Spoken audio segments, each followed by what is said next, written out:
하나님께서 우리에게 주시는 말씀은 여호수아서 1장 1절에서 9절 말씀입니다. 주님의 종 모세가 죽은 뒤에 주님께서 모세를 보좌하던 눈의 아들 여호수아에게 말씀하셨다. 나의 종 모세가 죽었으니 이제 너는 이스라엘 자손 곧 모든 백성과 함께 일어나 요단강을 건너서 내가 그들에게 주는 땅으로 가거라. 내가 모세에게 말한 대로 너희 발바닥이 닿는 곳은 어디든지 내가 너희에게 주겠다. 광야에서부터 레바논까지 큰 강인 유프라테스 강에서부터 햇사람의 땅을 지나 서쪽의 지중해까지 모두 너희의 영토가 될 것이다. 내가 사는 날 동안 아무도 너의 앞길을 가로막지 못할 것이다. 내가 모세와 함께 하였던 것과 같이 너와 함께하며 너를 떠나지 아니하며 버리지 아니하겠다. 굳세고 용감하여라. 내가 이 백성의 조상에게 주기로 맹세한 땅을 이 백성에게 유산으로 물려줄 사람이 바로 너다. 오직 너는 크게 용기를 내어 나의 종 모세가 너에게 지시한 모든 율법을 다 지키고 오른쪽으로나 왼쪽으로 치우치지 않도록 하여라. 그러면 내가 어디를 가든지 성공할 것이다. 이 율법책의 말씀을 늘 읽고 밤낮으로 그것을 공부하여 이 율법책에 쓰여진 대로 모든 것을 성심껏 실천하여라. 그래야면 내가 가는 길이 순조로울 것이며 내가 성공할 것이다. 내가 너에게 굳세고 용감하라고 명하지 않았느냐? 너는 두려워하거나 낙담하지 말아라. 내가 어디로 가든지 너의 주 나 하나님이 함께 있겠다. 2023년은 굉장히 뜻깊은 해가 될 것 같습니다. 우리 교회적으로는 리더십의 변화가 일어나는 시기이고 또 개인적으로도 유기성 목사님의 뒤를 이어서 교회를 섬겨야 하는 해이기 때문에 더더욱 그렇습니다. 아마 여러분 개인적으로도 아마 새로운 사명과 역할을 맡으신 분들이 계실 거예요. 그래서 그 마음적으로 부담도 되겠지만 기대가 되시는 분들도 있을 것입니다. 또 오늘 임원 임명주의를 맞이해서 집사님, 권사님 되신 분들, 속해 또 속장님과 지역장 되신 분들 계실 거고요. 자녀를 낳아서 어떤 부모가 되신 분도 계실 거고, 하여튼 여러 가지 모양으로 새로운 도전과 새로운 역할을 맡으신 분들이 계실 겁니다. 저는 앞으로 2번의 주일을 제외하고 12번 동안 여호수아 말씀을 나누려고 합니다. 하나님과 함께하는 비범한 여정이라는 주제로 나누려고 합니다. 왜냐하면 이 여호수아서는 새로운 도전과 새로운 영역으로 나아가는 이야기, 새로운 리더십과 또 하나님과 동행하는 이야기이기 때문에 우리 올해 새해 주시는 너무나 좋은 정말 명확한 하나님의 말씀인 줄로 믿어지기 때문에 그렇습니다. 하나님께서 모세를 택하셔서 이스라엘 백성들을 애굽에서 건지셨습니다. 그리고 광야라고 하는 그 정말 험난한 길을 인도해 주셨어요. 오늘 기도하신 대로 낮에는 구름 기둥, 밤에는 불 기둥으로 만나와 메추라기를 보내셔서 그들을 먹이시고 돌보셔서 그렇게 인도해 주셨는데 거기에 모세가 참 귀하게 쓰임 받았습니다. 지난 40년은 모세를 통해서 하나님이 은혜를 베풀어 주신 한 해였던 것이죠. 근데 여러분 보십시오. 이 모세가 죽었던 것입니다. 여호수아 1장 1절에 보면 모세의 죽음으로 시작을 해요. 주님의 종 모세가 죽은 뒤에 주님께서 모세를 보좌하던 눈의 아들 여호수아에게 말씀하셨다. 여러분 두렵지 않았겠습니까? 여호수아만이 아니라 백성들은 참 두려웠을 거예요. 그 위대한 주님의 종인 모세가 죽었다는 거예요. 아무리 훌륭하고 걸출한 지도자를 할지라도요, 언젠가 주님이 부르시면 가야 된다는 것입니다. 사람은 모든 세대를 다 살 수는 없어요. 한 사람이 모든 역할을 다 감당할 수 없습니다. 특정한 시대에 특정한 역할을 하나님이 우리에게 맡겨주시는 것이죠. 그리고 때가 되면 주님 부르실 때 가야만 합니다. 그 위대한 주님의 종인 모세가 죽었다는 소식으로 시작을 하고, 바로 그것은 죽음이지만 또한 새로운 시작을 의미합니다. 하나님께서는 여호수아를 택하셔서 그의 뒤를 잇게 하셨습니다. 지난 1년 동안 유 목사님께서 말씀하신 것 중에 이런 말씀이 있었어요. 지난 20년을 통해서 하나님이 많은 은혜를 베풀어 주셨는데 이제 우리 교회의 기초가 세워졌다라고 말씀하신 적이 있습니다. 저는 너무 겸손한 표현이시다 생각을 했어요. 기초만이 뭡니까? 얼마나 많은 일들을 정말 우리 목사님 통해서 또 우리 성도님들에게 베풀어 주셨습니까? 근데 이 말씀을 읽다 보니까 그 말이 뭔지 좀 이해가 되기 시작했어요. 그러니까 마치 하나님께서 모세를 통해서 애굽에서 건지시고 광야를 지나게 하셨잖아요. 놀라운 일이죠. 엄청난 일인데 그렇게 하신 이유가 가나안 땅을 약속으로 주셨잖아요. 그것을 정말 얻게 하라고 여기까지 온 겁니다. 그러니까 어떻게 보면 이제 정말 시작인 것이죠. 정말 이제는 뭔가 하나님 나라를 위해서 할 수 있는 기반이 마련됐구나 하는 것이 무엇인지 이해가 되기 시작했습니다. 비록 모세는 더 이상 없지만 여호수아가 그의 뒤를 잇게 돼요. 그런데 오늘 본문에 보면 여호수아가 어떻게 하고 있어요? 두려워하고 있어요. 염려하고 있습니다. 하나님께서 계속 그에게 말씀하시는 것이 다 이런 것들입니다. 6절에 굳세고 용감해라. 7절에 오직 너는 크게 용기를 내어라. 9절에 내가 너에게 굳세고 용감하라고 명하지 않았느냐? 두려워하거나 낙담하지 말아라. 여러분 중에 혹시 새해를 맞이하면서 기대가 되는 분도 있겠지만 어떤 일 때문에 염려하거나 두려워하는 분이 계십니까? 바로 여러분들이 여호수아고요. 오늘 이 말씀이 여러분들을 위한 주님의 음성인 줄로 믿으시길 바랍니다. 여호수아도 새로운 사명 앞에 새로운 영역을 앞두고 두려움을 느꼈습니다. 많은 용기가 필요했어요. 그가 겁쟁이라서 그랬을까요? 믿음이 없어서 그랬을까? 여러분 여호수아를 그 과거의 행적을 보시면 믿음의 사람인 것을 알 수가 있습니다. 그가 처음 등장한 때가 언제냐면 출애굽기 17장에 아말렉과의 전투, 여러분 기억나십니까? 그때 모세는 아론과 훌의 도움을 입어서 언덕에서 기도를 하고 손을 들면 여호수아는 전투를 하다가 이기고 내리면 지고, 이제 그 전투 있잖아요. 그때 여호수아가 등장을 해요. 그때 여호수아가 경험한 게 뭡니까? 승리는 하나님께 있구나. 하나님이 이기게 하시는 것이고 우리가 그분께 의지하고 기도로 나아가면 우리가 승리를 주시는 분이구나. 그것을 여호수아가 그냥 몸으로 체험한 것입니다. 그 다음에 그가 이제 가나안의 정탐꾼으로 에브라임 지파의 대표가 돼서 가죠. 근데 10명 대부분의 사람들은 그 부정적인 그 보고를 냅니다. 거기에 땅은 좋은데 너무 강력한 사람들이 살고 있어서 우리가 거기에 비하면 우리는 메뚜기와 같습니다. 막 이런 보고를 냈어요. 근데 그때 딱 2명, 갈렙과 여호수아, 이 2명만 전혀 다른 보고를 합니다. 그들이 살기는 살지만 셀 수는 있지만 그들의 보호자는 이미 떠났습니다. 왜요? 하나님이 우리와 함께 하시기 때문에 문제가 되지 않습니다 라는 보고를 하죠. 민수기 14장 9절 말씀에 여러분은 그 땅 백성을 두려워하지 마십시오. 그들은 우리의 밥입니다. 그들의 방어력은 사라졌습니다. 주님께서 우리와 함께 계시니 그들을 두려워하지 마십시오. 여호수아가 한 말이에요. 믿음의 용장이고 정말 믿음의 남자죠. 너무 멋지지 않습니까? 오죽했으면 이름이 여호수아일까? 여호수아는 본명이 아닙니다. 본명은 호세아입니다. 호세아는 이름의 뜻은 구원이라는 뜻이에요. 그것도 참 멋진 이름인데 하나님께서 모세에게 명하셔서 모세가 이제 여호수아라는 이름을 짓게 돼요. 그 여호수아의 의미는 여호와가 구원이시다. 여호와가 구원을 주신다. 그 이름으로 바뀝니다. 그래서 그의 이름 자체가 구원은 구원인데 하나님이 구원을 주시는구나. 이 이름으로 바뀌게 된 것이죠. 이것이 이제 신약 성경에서 헬라어로 바뀌면 예수가 되는 것입니다. 그러니까 같은 의미, 예수와 여호수아는 같은 의미죠. 이렇게 이름도 참 너무 멋져요. 믿음의 사람입니다. 그런데 그 여호수아가 두려워하고 있어요. 여호수아가 두려워하면 우리는 어쩌란 말입니까? 그 여호수아가 두려워하고 있습니까? 왜 여호수아가 두려워했을까? 여러 가지 정황이 있는데 오늘 본문에 보면 여호수아를 소개할 때 성경 뭐라고 하냐면 모세를 도왔던 혹은 모세의 종이었던 여호수아 이렇게 표현을 해요. 그러니까 어떤 사령관으로서 혹은 어떤 전투에서 싸워본 적이 있지만 뭔가 사람들을 다 이끌고 나가는 것은 그도 처음이고요. 무엇보다 주님의 종이었냐라는 이 부분에 있어서는 아직 한 번도 모세 외에는 그런 타이틀을 가진 사람이 없었습니다.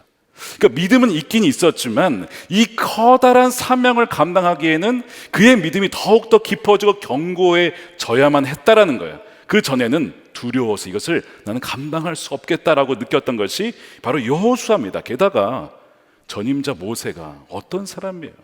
거의 하나님 같은 분이었죠. 거의 완벽한 사람이었습니다. 그러니까 모세와 비교했을 때 내가 과연 모세처럼 할 수 있을까? 이스라엘 백성들 참 불평이 많았는데 그 사람들 다 어르고 달래가지고 말씀을 전하해서 이렇게 데리고 왔는데 나도 그 일을 할 수 있을까? 막 여러 가지 생각들 속에서 나도 모르게 여호수아 안에 두려움이 확 밀려오게 된 것입니다. 또한 여호수아가 맡게 된 사명은 그전 모세가 맡았던 거와는 또 달라요. 출애굽하고 광야를 인도하는 것도 너무 대단한 일이지만 전쟁을 한 건 아니었잖아요. 몇 번의 전투는 있었지만 전쟁이라고 볼 수는 없었어요. 근데 가나안 땅은 이제 전쟁을 해야 됩니다. 그 땅이 비어있는 땅이 아니에요.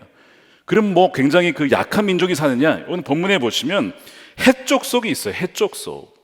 이 철기 문명, 그 일반 역사에는 히타이트 민족, 공부하신 분들 좀 아실 거예요. 히타이트 민족이라고 철기 문명 말을 가지고 굉장히 강력한 그 민족이 바로 이 해쪽 속입니다. 게다가 다음 세대, 광야에서 태어난 다음 세대를 책임져야 하는 사명, 요단강을 건너서 그 땅을 점령해야 되는 이 사명 앞에 그가 두려워하게 되는 것이죠. 땅도 점령해야 될 땅이 보통 넓어야죠. 얼마나 넓은 땅인지 모릅니다. 여러분, 가나안 땅이 상징하는 것이 있어요. 일단 개인적으로는 뭐냐면 우리가 예수님 믿지만 여전히 사랑하지 못하고 욕심내고 막 그런 부분이 있잖아요. 우리 영역이 있어요. 아직도 점령하지 못한 영역, 하나님이 그 땅이 나의 땅이라고 했지만 여전히 통치받지 못하는 영역이 있잖아요. 그게 가나안 땅이거든요. 내면적으로는 그래요. 근데 이것이 더 확장이 되면 이 땅에 임해야 될 하나님 나라를 의미해요. 예수님께서 뭐라고 기도를 가르치셨냐면 하늘에서 뜻이 이루어진 것처럼 이 땅에서도 그 나라가 이루어져야 한다. 여러분, 그 어떤 영역이 있을까요? 여러분, 가정을 보십시오. 교육 현장을 보세요. 정치, 경제, 문화, 미디어, 예술, 심지어 교회, 종교마저도요, 하나님의 나라인데, 땅인데 지금 악한 영들이 사로잡고 있다니까요. 교육계 영역 보십시오. 우리가 교과서 개정을 위해서 기도하고 있지만 정말 그 마귀가 주장하는 그런 진리를 거역하는 내용들이 막 들어가고 있어요. 우리가 차지해야 될 주님이 약속하신 땅이 바로 그런 땅입니다. 진화론을 가르치고요, 동성애, 음란물, 부정과 부패, 온갖 영역에 다 하나님의 나라인데 다른 대적들이 다 그걸 차지하고 있다라니까요. 그래서 하나님은 여호수아에게 그 땅을 너에게 주었고 그 땅을 너희가 차지해야 한다라고 말씀을 하시는 겁니다. 그래서 여호수아가 이 너무나 중요한 사명이지만 과연 내가 이걸 감당할 수 있을까 두려워하고 있는 것이죠. 예전과는 또 다른 사명이었던 것입니다. 자, 가나안 땅을 점령해야 되고 강력한 대적을 물리쳐야 되고 또한 이제는 만나 매출하기 없어요. 농사를 지어서 먹어야 됩니다. 그리고 의지했던 모세가 없어요. 여러분이 여호수아라면 두렵지 않을 수 있겠습니까? 이 상황이 밀려오는 이 압박감을 여러분 견딜 수 있겠습니까? 여러분들의 한번 상황을 한번 보세요. 여러분들이 혹시 두려워한다면 아마 비슷한 이런 여호수아 같은 상황에 있기 때문에 그럴 거예요. 2023년은 어떤 해가 될 것인가? 여러분, 뉴스를 보시면요, 전문가들이 예측이 있어요. 경제적으로 보면 성장률이 2%가 안 될 거다. 물가는 여전히 인플레 현상이 있을 것이다. 계속 북한은 미사일 쏘고 있죠. 한반도에 지금 긴장이 계속 올라가고 있죠. 계속 우크라이나 전쟁이 끝나지 않고 있죠. 또한 교회 소식을 보면 참 안타까운 소식들, 다음 세대가 잘 보이지 않고 젊은 세대가 교회에 나오지 않는 뭐 그런 뉴스 소식들을 들으면 참 마음이 무거워요. 계속 듣고 있으면 우울한 마음이 듭니다. 그러니까 여러분, 뉴스를 잘 들으셔야 됩니다.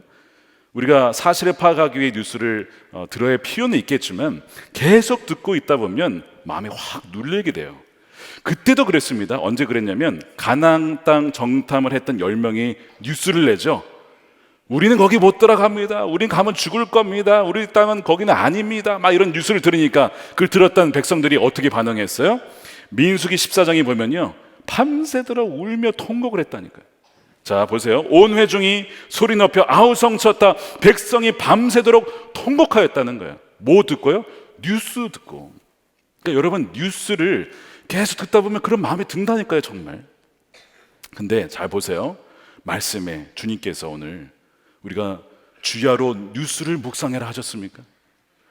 야, 자나깨나 너 스마트폰 꺼내서 뉴스를 좀 봐라. 주야로 뉴스를 묵상해 라고 하지 않으셨어요. 이 주제는 이제 다음 주 주제이기 때문에 그때 깊이 다룰 건데요, 주님은요, 주야로 말씀을, 율법을 묵상해야 된다라고 말씀을 하셨어요. 우리가 왜 좌우로 흔들린지 아십니까? 두려웠다가 두렵지 않았다가 다시 두려웠다가 왜 왔다 갔다 하는 줄 아세요? 너무 뉴스와 상황에 깊이 묵상을 해서 그래요. 계속 거기에 빠져 있기 때문에 그렇습니다. 그래서 두려워하는 이 상황에서 들려오는 소식들에 두려워하는 여호수아에게 하나님이 뭘 주시냐면 말씀을 주시잖아요. 자, 3절 말씀에 내가 모세에게 말한 대로 너희 발바닥에 닿는 것은 어디든지 내가 너희에게 주겠다. 자, 여기서 들려오는 많은 메시지가 있지만, 자, 보세요. 누가 준다고요? 내가 준다. 너 그 부담 내려놔. 내가 너에게 주는 거야. 주어는 너가 아니고 나야. 그걸 말씀하셨어요. 또한 너희에게 준다고 하셨고요, 주겠다라고 말씀하셨는데 이 세 번역에 개역 개정판에는 이 주겠다라는 번역을 어떻게 했느냐, 너희에게 주었노니, 이미 주었다라고 표현해요. 그 영어로는 I have given to you, 이미 주어서 너희 것이야 라고 말씀하시는 거예요. 원어로 보니까요 완료형으로 돼 있어요. 그러니까 이 번역이 더 정확한 번역이에요. 근데 사실 아직 그 땅을 얻은 건 아니잖아요. 근데 하나님은 줬대요. 어떻게 이것이 가능할까요? 하나님은 시간에 매이는 분이 아니에요. 시간은 창조물입니다. 피조물이에요. 하나님은 시간에 속하지 않아요. 하나님은 과거와 현재 미래를 다 보시는 분입니다. 그걸 보시고 이미 나 너희가 준 거다. 너가 그것을 믿을 거냐 안 믿을 거냐 우리에게 물으시는 겁니다. 지금 제가 이 주중에 이 말씀을 묵상하고 있었는데 작은 에피소드가 하나 발생했어요. 지난주 수요일날 문자가 왔어요. 책이 도착했대요. 주문한 책이 한 권이었는데 도착했다는 겁니다. 1층에 오후 3시 누가 이제 수령을 했습니다 이렇게 떴어요. 아, 그럼 1층에 책이 왔겠지. 갔더니 책이 없어요. 문자를 제가 잘못 받았을까요? 그래서 전사님께 일단 부탁을 드렸어요. 저 도와준 전사님께 1층에 왔다고 하는데 한번 찾아보시고 알려주시면 좋겠습니다. 그래서 막 찾더니 목사님 책이 없습니다 그러시는 거예요. 보고를 저에게 그렇게 했어요. 그럼 저는 이제 결정을 내려야 돼요. 이게 책이 온 걸 믿어야 돼요, 지금 없는 걸 믿어야 돼요, 여러분? 예? 둘 다 믿으라고요? 둘 다 맞겠죠? 없는 것도 맞고 온 것도 맞는. 그래서 저는 분명히 왔다라고 믿어졌어요. 그래서 계속 찾아보세요 했더니 찾았어요. 결국에는 어떻게 된 거냐, 2층에 저를 도와주신 분이 또한 그 책을 잘 보관을 해두신 거야. 근데 원래 있던 곳에 안 넣고 다른 곳에 잘 보관을 해두셨어요. 그래서 못 찾은 거야. 근데 제가 그 작은 에피소드인데 그때 잠깐 딱 떠오른 생각이 있어요. 주님이 저한테 이렇게 물으시는 것 같아요. 다윗아, 너 정말 믿느냐? 다음 세대 부흥을 이미 준 걸 너 믿느냐? 가정의 회복 이미 준 거 너 믿느냐? 우리 남성들 믿음을 위해서 기도하고 있는데 이미 가장들의 믿음을 내가 주었다는 거 너 믿느냐? 아멘, 주님 믿습니다. 이거군요. 분명히 눈에 보이는 것은 별로 없어 보여도 주님은 이미 그 하나님의 놀라운 경륜 속에 섭리 가운데 이미 주셨다는 것입니다. 지난 우리 성탄 전야제 때 놀라운 감동이 있었어요. 전 집에서 아직도 그때 영상을 돌아서 계속 봅니다. 너무 감동이에요. 제가 왜 감동이었느냐, 초등학교 또 유년부 아이들, 또 유스 아이들이 찬양을 올려드렸어요. 자, 미디어, 예술, 또 문화, 다음 세대가 함께 어우러진 상황이었습니다. 근데 다음 세대 입술에서 울려 퍼진 고백이 뭐였어요? 만유의 왕, 만유의 왕. 사단에게 빼앗겨버린 그 영역과 영토와 그 땅이 실제 주인은 누구냐? 우리 그리스도 예수 그리스도시다 라고 그 아이들의 입술에서 선포되는 그 장면이 제 머릿속을 떠나지 않고 제 마음속을 떠나지 않고 지금 벌써 생각만 해도 눈물이 나요. 벌써. 왜 눈물이 나냐면 너무 믿어지니까. 주님이 이미 주셨다. 너무 감사해서 막 눈물이 나는 거예요. 그래서 계속 그 영상을 돌려봐. 계속 그 노래를 듣는 거예요. 제가 그 노래를 누가 작곡했고 편곡했는지까지도 물어봤다니까요. 그거를 손상문 집사님이 작곡하시고 편곡을 나중에 누가 하셨는데 너무 귀한 찬양도 하셨어요. 하여튼 여러분 이미 주셨음을 믿으시길 바랍니다. 하나님 우리를 위해서 이미 모든 것을 예비해 두셨다는 것입니다. 그래서 우리가 할 것은 뭐예요? 믿고 순종의 발걸음만 하면 된다는 거예요. 너희가 밟는 땅은 이미 내가 너희가 준 땅이야 라고 말씀하시는 거예요. 그러니까 우리가 할 것은 뭐예요? 순종인 것이죠. 순종의 발걸음. 믿음대로 살고 말씀대로 살고 기도하라면 기도하고 나누라고 하면 나누고 사랑하라고 하면 그냥 사랑하면 그 주어진 땅이 너희 것이 될 것이라고 말씀을 하시는 것입니다. 그 근거 변치 않는 약속이 있어요. 상황은 바뀌고 새로운 도전 속에 있지만 변치 않는 약속은 오늘 계속 또한 반복되는 것이 하나님이 저와 여러분과 함께 하신다는 약속입니다. 자, 5절 말씀을 읽어보겠습니다. 시작. 내가 사는 날 동안 아무도 너희 앞길을 가로막지 못할 것이다. 내가 모세와 함께하였던 것과 같이 너와 함께하며 너를 떠나지 아니하며 버리지 아니하겠다. 9절에 내가 너에게 굳세고 용감하라고 명하지 않았느냐. 너는 두려워하거나 낙담하지 말아라. 내가 어디로 가든지 너희 주 나 하나님이 함께 있겠다. 아멘입니까? 어디로 가든지 나 주 하나님이 너와 함께 하겠다. 이것이 변치 않는 약속이에요. 모든 상황이 바뀌어도 사람이 바뀌고 환경이 바뀌고 도전이 바뀌고 모든 것은 바뀌지만 그러나 변치 않는 하나님이 변치 않는 약속을 주셨는데 그것이 내가 너를 버리지 않겠다 함께 하겠다는 약속입니다. 그래서 많은 뉴스들 사실이겠죠. 사실의 가능성도 있겠죠. 그러나 궁극적인 팩트는 무엇이냐면 내가 너와 함께 하겠다는 것이 궁극적인 팩트입니다. 여러분 우리가 아는 그 모세가 어떻게 모세가 될 수 있었는가? 모세가 처음부터 위대한 지도자는 아니었습니다. 모세를 하나님 부르셨을 때 여러분 기억나십니까?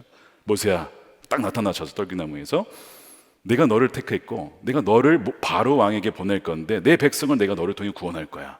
그때 모세가 아멘입니다 주님, 저에게 맡기만 주십시오 이렇게 했죠? 아니요.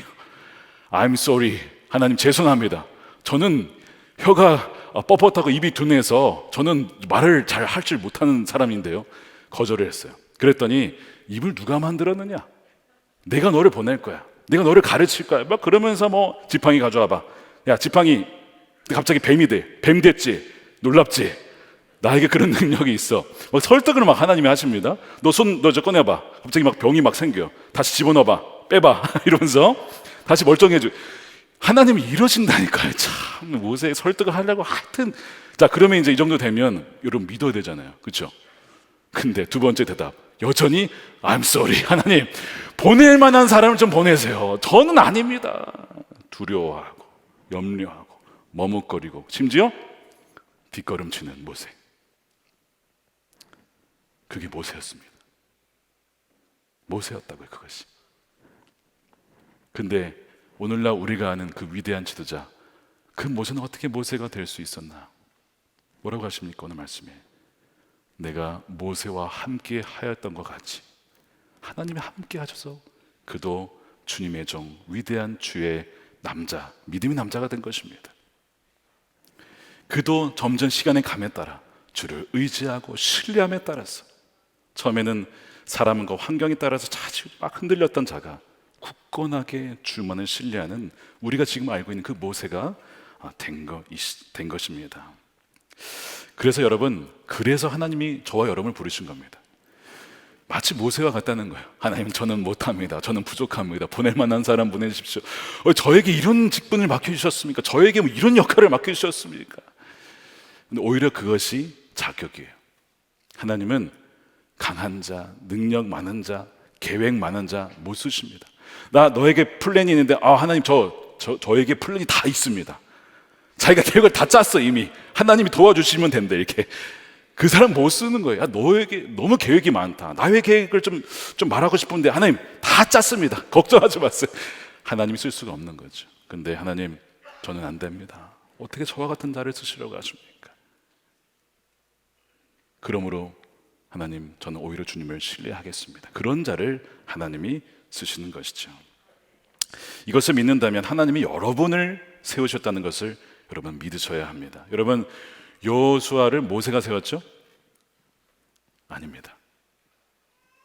여호수아는 모세가 세운 게 아니에요. 물론 모세의 종이었지만 또 모세를 곁에서 지켜보았지만 모세가 세운 것이 아니라 여호수아는 하나님이 세우셨어요. 자, 민수기 27장 18절에 여호와께서 모세에게 이르시되 눈의 아들 여호수아는 그 안에 영이 머무는 자니 너는 데려다가 그에게 안수하고 그를 제사장 엘르아살과 온 회중 앞에 세우고 그들 목전에서 그에게 위탁하여 너의 존귀를 그에게 돌려 이스라엘 자손의 온 회중을 그에게 복종케 하라. 모세가 안순했지만 그를 지목한 것은 하나님이셨어요. 자, 그럼 제가 여러분께 묻겠습니다. 오늘 집사, 권사, 속장, 지역장, 부서장, 또 중보기도자로 여러분들 아버지요, 어머니로, 또한 남편으로서, 또 믿음의 아내로서 부르신 분은, 세우신 분은 누구십니까? 하나님이십니다. 여러분, 이 믿음을 놓치시면 안 돼요. 교회가 세운 것도 아니에요. 사람이 세운 것도 아니에요. 담임 목사가 세운 것도 아니고요. 하나님이 여러분들을 친히 세우셨다는 것입니다. 그러면 하나님이 일을 여러분을 통해 하실 거예요. 자, 그래서 시작이 오늘 1장 1절에 보면 여호수아 소개가 어떻게 시작이 돼요? 모세를 돕던, 모세를 보좌하던 혹은 모세의 종이었던 여호수아 이렇게 소개가 되는데 24장 여호수아가 죽습니다. 이제 여호수아도 죽어요. 그때 성경은 여호수아를 뭐라고 묘사하느냐? 여호수아 24장 29절, 이 일을 마친 다음에 주님의 종 눈의 아들 여호수아가 죽었다. 그의 나이는 110세였다. 애초에 모세의 종으로 시작했지만 그의 마지막은 주님의 종으로 끝났다는 것, 이것이 참 은혜입니다. 시작이 미약하고 연약하고 두려워하였지만 마지막은 하나님의 그를 가르쳐서 주님의 종이었다라고 평가를 한다는 거예요. 어떤 사람은 성령으로 시작했다가 육체로 마치는 사람이 있습니다. 그런데 어떤 사람은 비록 처음에는 육체로 시작하고 연약하고 미약하지만 마지막은 성령으로 마치는 사람이 있습니다. 저와 여러분들의 삶이 이런 자가 되기를 진심으로 축복합니다. 마지막이 중요한 거예요. 처음의 시작은 부족하고 연약해도 마지막이 성령으로, 마지막이 주님의 종으로 마칠 수 있다면 그것이 정말 복인 것이죠. 처음부터 신실한 주의 종으로 태어난 사람은 없는 것입니다. 비결은 하나예요. 모든 환경은 변하지만 변하지 않는 약속 하나, 내가 너를 떠나지 아니하고 버리지 아니하고 영원히 너와 함께 할 것이다. 그러면 저와 여러분도 여호수아와 같이 쓰임받을 수 있는 인생이 된다는 것입니다. 2023년 한 해 여러분 어려움이 없지 않을 거예요. 하나님이 함께 계셔도 여러분 고난과 역경이 다가옵니다. 그러나 그것을 이길 수 있도록 주님이 힘을 주시는 것입니다. 하나님께서 때로는 낮추실 때, 시험하실 때, 연단시키는 때가 있을 것입니다. 그러나 변치 않는 것은 하나님이 버리지 않겠다라고 하신 그 놀라운 약속인 것이죠. 저는 지난 1년간 리더십 교체 시기를 겪으면서 이 말씀이 참 공감이 되어서 저희 상황과 교회적인 상황이 매치가 되었기 때문에 그렇습니다. 위대한 영적 기도자 유 목사님이 은퇴하셨어요. 그분은 다시 돌아오실 겁니다. 종종 말씀을 전하러 오실 거예요. 근데 어쨌든 은퇴하시는 상황 가운데 계시고요. 그리고 젊은 제가 그 뒤를 이었을 때 여러분 두려움이 없겠습니까? 없다고 하면 거짓말이에요. 담대하게 나아갔다가도 상황 때문에 멈칫할 때가 있어요. 이 목사님의 그 은혜로운 설교 내가 할 수 있을까? 지혜로운 결정들이 참 많았거든요. 내가 그렇게 지혜롭게 선택할 수 있을까? 여러분, 목사님 그냥 외모만 봐도 예수님 같은 모습, 그냥 쳐다만 봐도 은혜가 되는데 게다가 성품도 예수님이, 나는 그렇지 않은데 주님 저 어떻게 합니까? 차라리 그 외모라도 그렇게 좀 바꿔주시면, 머리를 하얗게 해야 되나? 그래서 어느 것도 없는 것 같은데 주님 어떻게 합니까? 근데 여호수아 말씀을 읽는데 여러분 사람이 중요해요. 하나님은 사람을 쓰시거든요. 근데 여호수아서를 읽다 보니까 여호수아서의 주인공은 여호수아가 아닙니다. 사람은 바뀌고 사람은 죽고 떠납니다. 근데 변치 않는 하나님이 계시고 변치 않는 약속이 있어요. 하나님은 변하지 않는 거예요. 올해 리더십이 바뀌었습니다. 그런데 사실 바뀐 것은 하나도 없어요. 왜 그럴까요?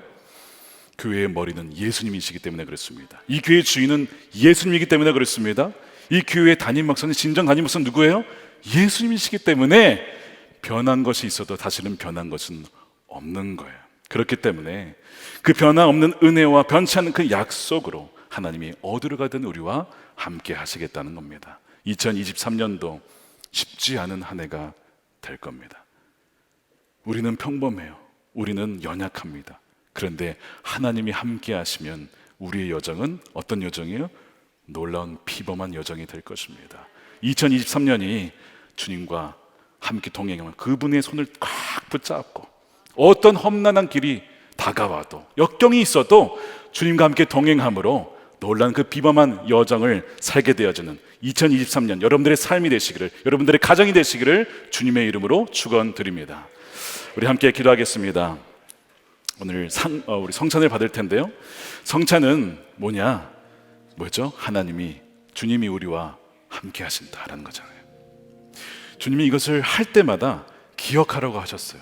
왜요? 우린 자꾸 주님이 우리 함께 하심을 잊어버립니다. 잊어버리면 두려워요.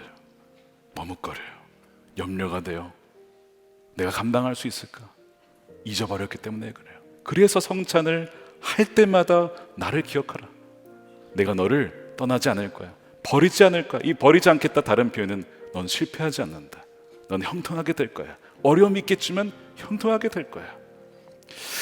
오늘 이 성찬이 완전한 우리와 함께 하시는 그 연합의 은혜를 누리는 정말 진정한 신년의 성찬이 되기를 축복합니다. 우리 기도하심으로 우리 성찬을 준비하도록 하겠습니다.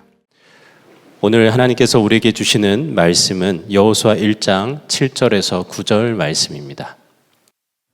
오직 너는 크게 용기를 내어 나의 종 모세가 너에게 지시한 모든 율법을 다 지키고 오른쪽으로나 왼쪽으로 치우치지 않도록 하여라. 그러면 내가 어디를 가든지 성공할 것이다.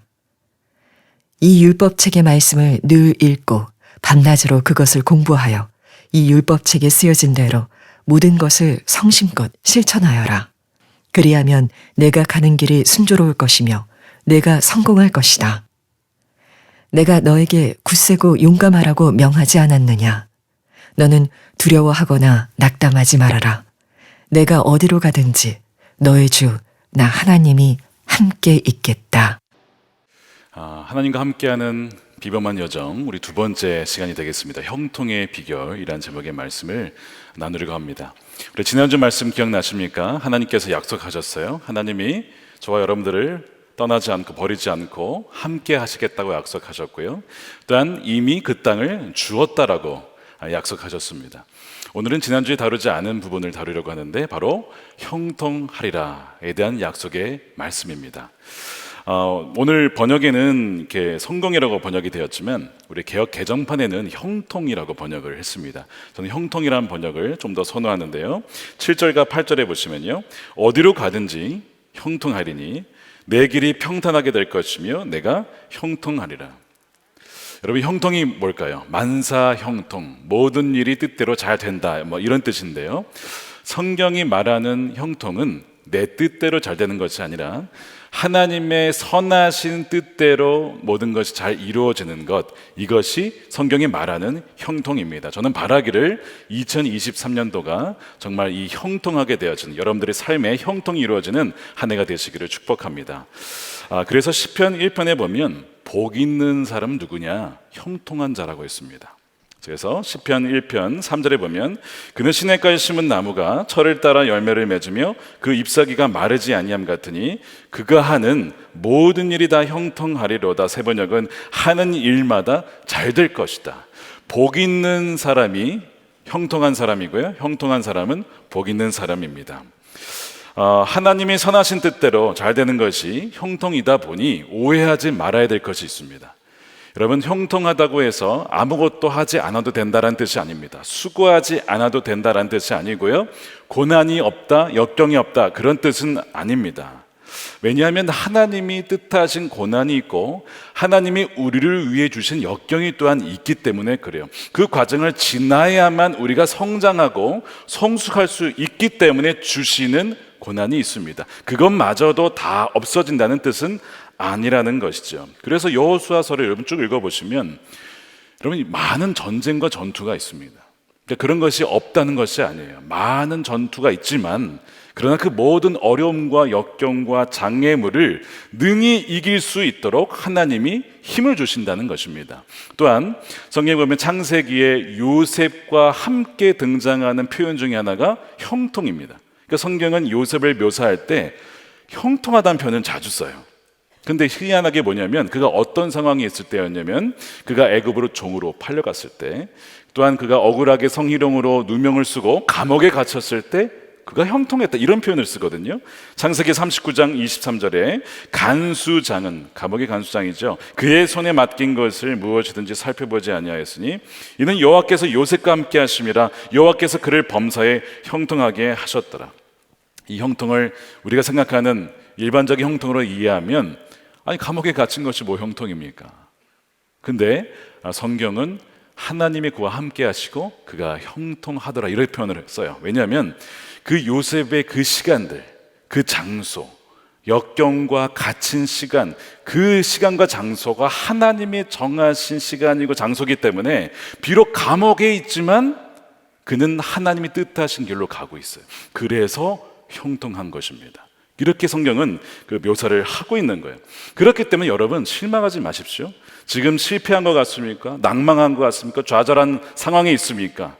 실패한 것 같지만 하나님이 함께 하시면 그것이 형통한 것이 될 수 있다는 것입니다. 그러니까 우리가 그냥 눈으로 우리의 상황만을 가지고 여러분 판단하거나 낭망해서는 안 된다는 것입니다. 자, 이 형통한 자의 특징이 있습니다. 우르나 좌로나 치우치지 않는다라는 특징을 갖고 있어요. 자, 7절에 보시면 우르나 좌로나 치우치지 말라 그리하면 어디로 가든지 형통하리니.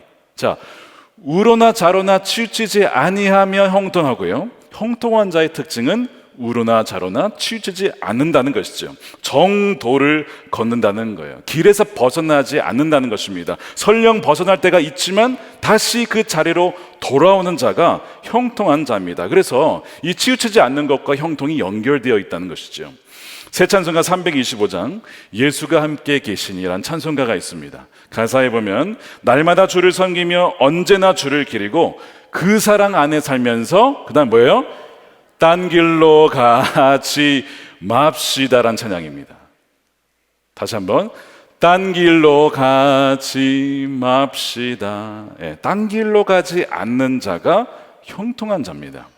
제가 미국에 있을 때 주일날 집사님, 여자 집사님이 혼자 예배를 나오신 거예요. 아니 남자 집사님, 남편 집사님은 어디 가셨습니까? 같이 교회를 쭉 오다가 자기만 딱 내려다주고 남편은 다른 데로 샜대요. 그래서 어디로 가셨냐 했더니 푸른 초장으로 가셨어요.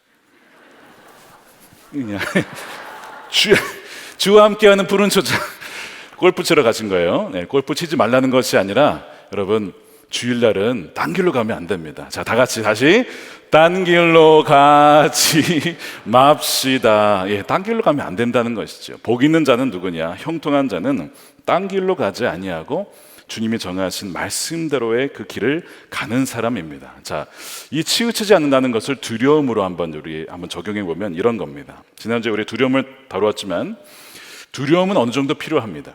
우리의 몸을 지키기 위해서 우리가 두려워하는 거예요. 어떤 위험한 일을 하기 전에 이거 내가 다칠 수 있는 거 아닐까? 적정한 두려움은 우리 몸을 보호해 줍니다. 그러니까 두려움은 어느 정도 필요한 것인데 문제는 이 두려움이 지나쳐서 좌로 치우치게 되면 이제 그때부터 문제가 발생합니다. 어떤 문제냐면 하나님이 우리에게 주신 땅으로 나가지 않고 계속 여기 머물러 있는 거예요. 두려워서. 그게 문제가 되는 것이죠. 그래서 여러분 이 두려움은 지나치게 된다는 그 이면을 살펴보면 이 안전을 추구하는 거거든요. 근데 종교개혁했던 마틴 루터가 이런 얘기를 했어요. 사람에게 가장 최고의 우상이 뭐냐? 최고의 우상이 안전이라는 거예요. 안전. 그래서 그것이 건강일 수도 있고 그 다음에 안정적인 재산을 말할 수도 있겠죠. 재정 안정성을 말할 수도 있습니다. 그런데 그것이 나쁜 것이 아니에요. 건강을 지키고 또한 재정 안정성을 지키기 위해 지혜롭게 모으는 것 중요하지만 문제는 그 안전이 자신의 최고의 우상이 되게 되면 어떻게 되느냐? 그 성도와 그 교회는 게으른 교회, 게으른 성도, 또한 잠든 교회, 잠든 성도가 된다는 것입니다. 계속 거기에 두려워서 머물러 있는 거야. 난 더 이상 나갈 수가 없어. 나가면 죽을 거야. 잃어버릴지도 몰라. 계속 거기에 머물러 있는 것이죠. 만일 여호수아가 계속 두려워하는 가운데 머물러 있었다면 하나님이 이미 주신 그 땅을 얻지 못할 것입니다. 그런데 그가 그것을 극복하고 결국에는 주신 땅을 다 얻게 되죠. 여러분 두려움으로 치우쳤다면 제자리로 와야 되는데 이 두려움의 반대편이 용기가 아니고요. 다시 좀 우측에 치우친 것이 있습니다. 그것이 무모함이에요. 무모함. 이 무모한 것은 소위 우리라 동행이라는 개념으로 설명하면 하나님보다 앞서가는 것이죠. 말씀이 없이 먼저 자기가 나가버리는 것입니다. 그것은 용기가 아니라 무모한 것입니다. 굉장히 위험한 거예요. 이 두려움과 무모함의 공통점이 있어요. 말씀이 없다는 것입니다. 말씀이 없기 때문에 두려워하고 말씀이 없기 때문에 자기가 먼저 나가는 것입니다. 그것은 용기가 아니라 여러분 무모함입니다. 예를 들어 볼게요. 롯이 땅을 선택하게 되었습니다. 자, 아브라함이 먼저 선택하라고 했으니 선택을 하는데 롯은 약속의 땅을 쳐다보지도 않습니다. 요단 동편을 봐요. 물이 많고 넉넉하고 애굽과 같이 좋은 땅입니다. 그러니까 계속 그 땅을 바라보다가 거기에 아는 사람도 없어요. 연고지가 아닙니다. 거기는 연고가 없기 때문에 사실 몸으로 하는 도전이죠. 그래서 정말 롯은 그 땅으로 갑니다. 여러분 이게 용기입니까? 이게 용기가 아닌 이유가 말씀이 없었기 때문에 그래요. 하나님은 그 땅을 주지 않으셨어요. 약속의 땅은 여기인데 그는 말씀도 없이 거기 가는 거예요. 말씀도 없이 가는 것을 여러분 그것을 무모함이라고 하는 겁니다. 거기는 멸망의 땅이에요. 죄악의 땅입니다.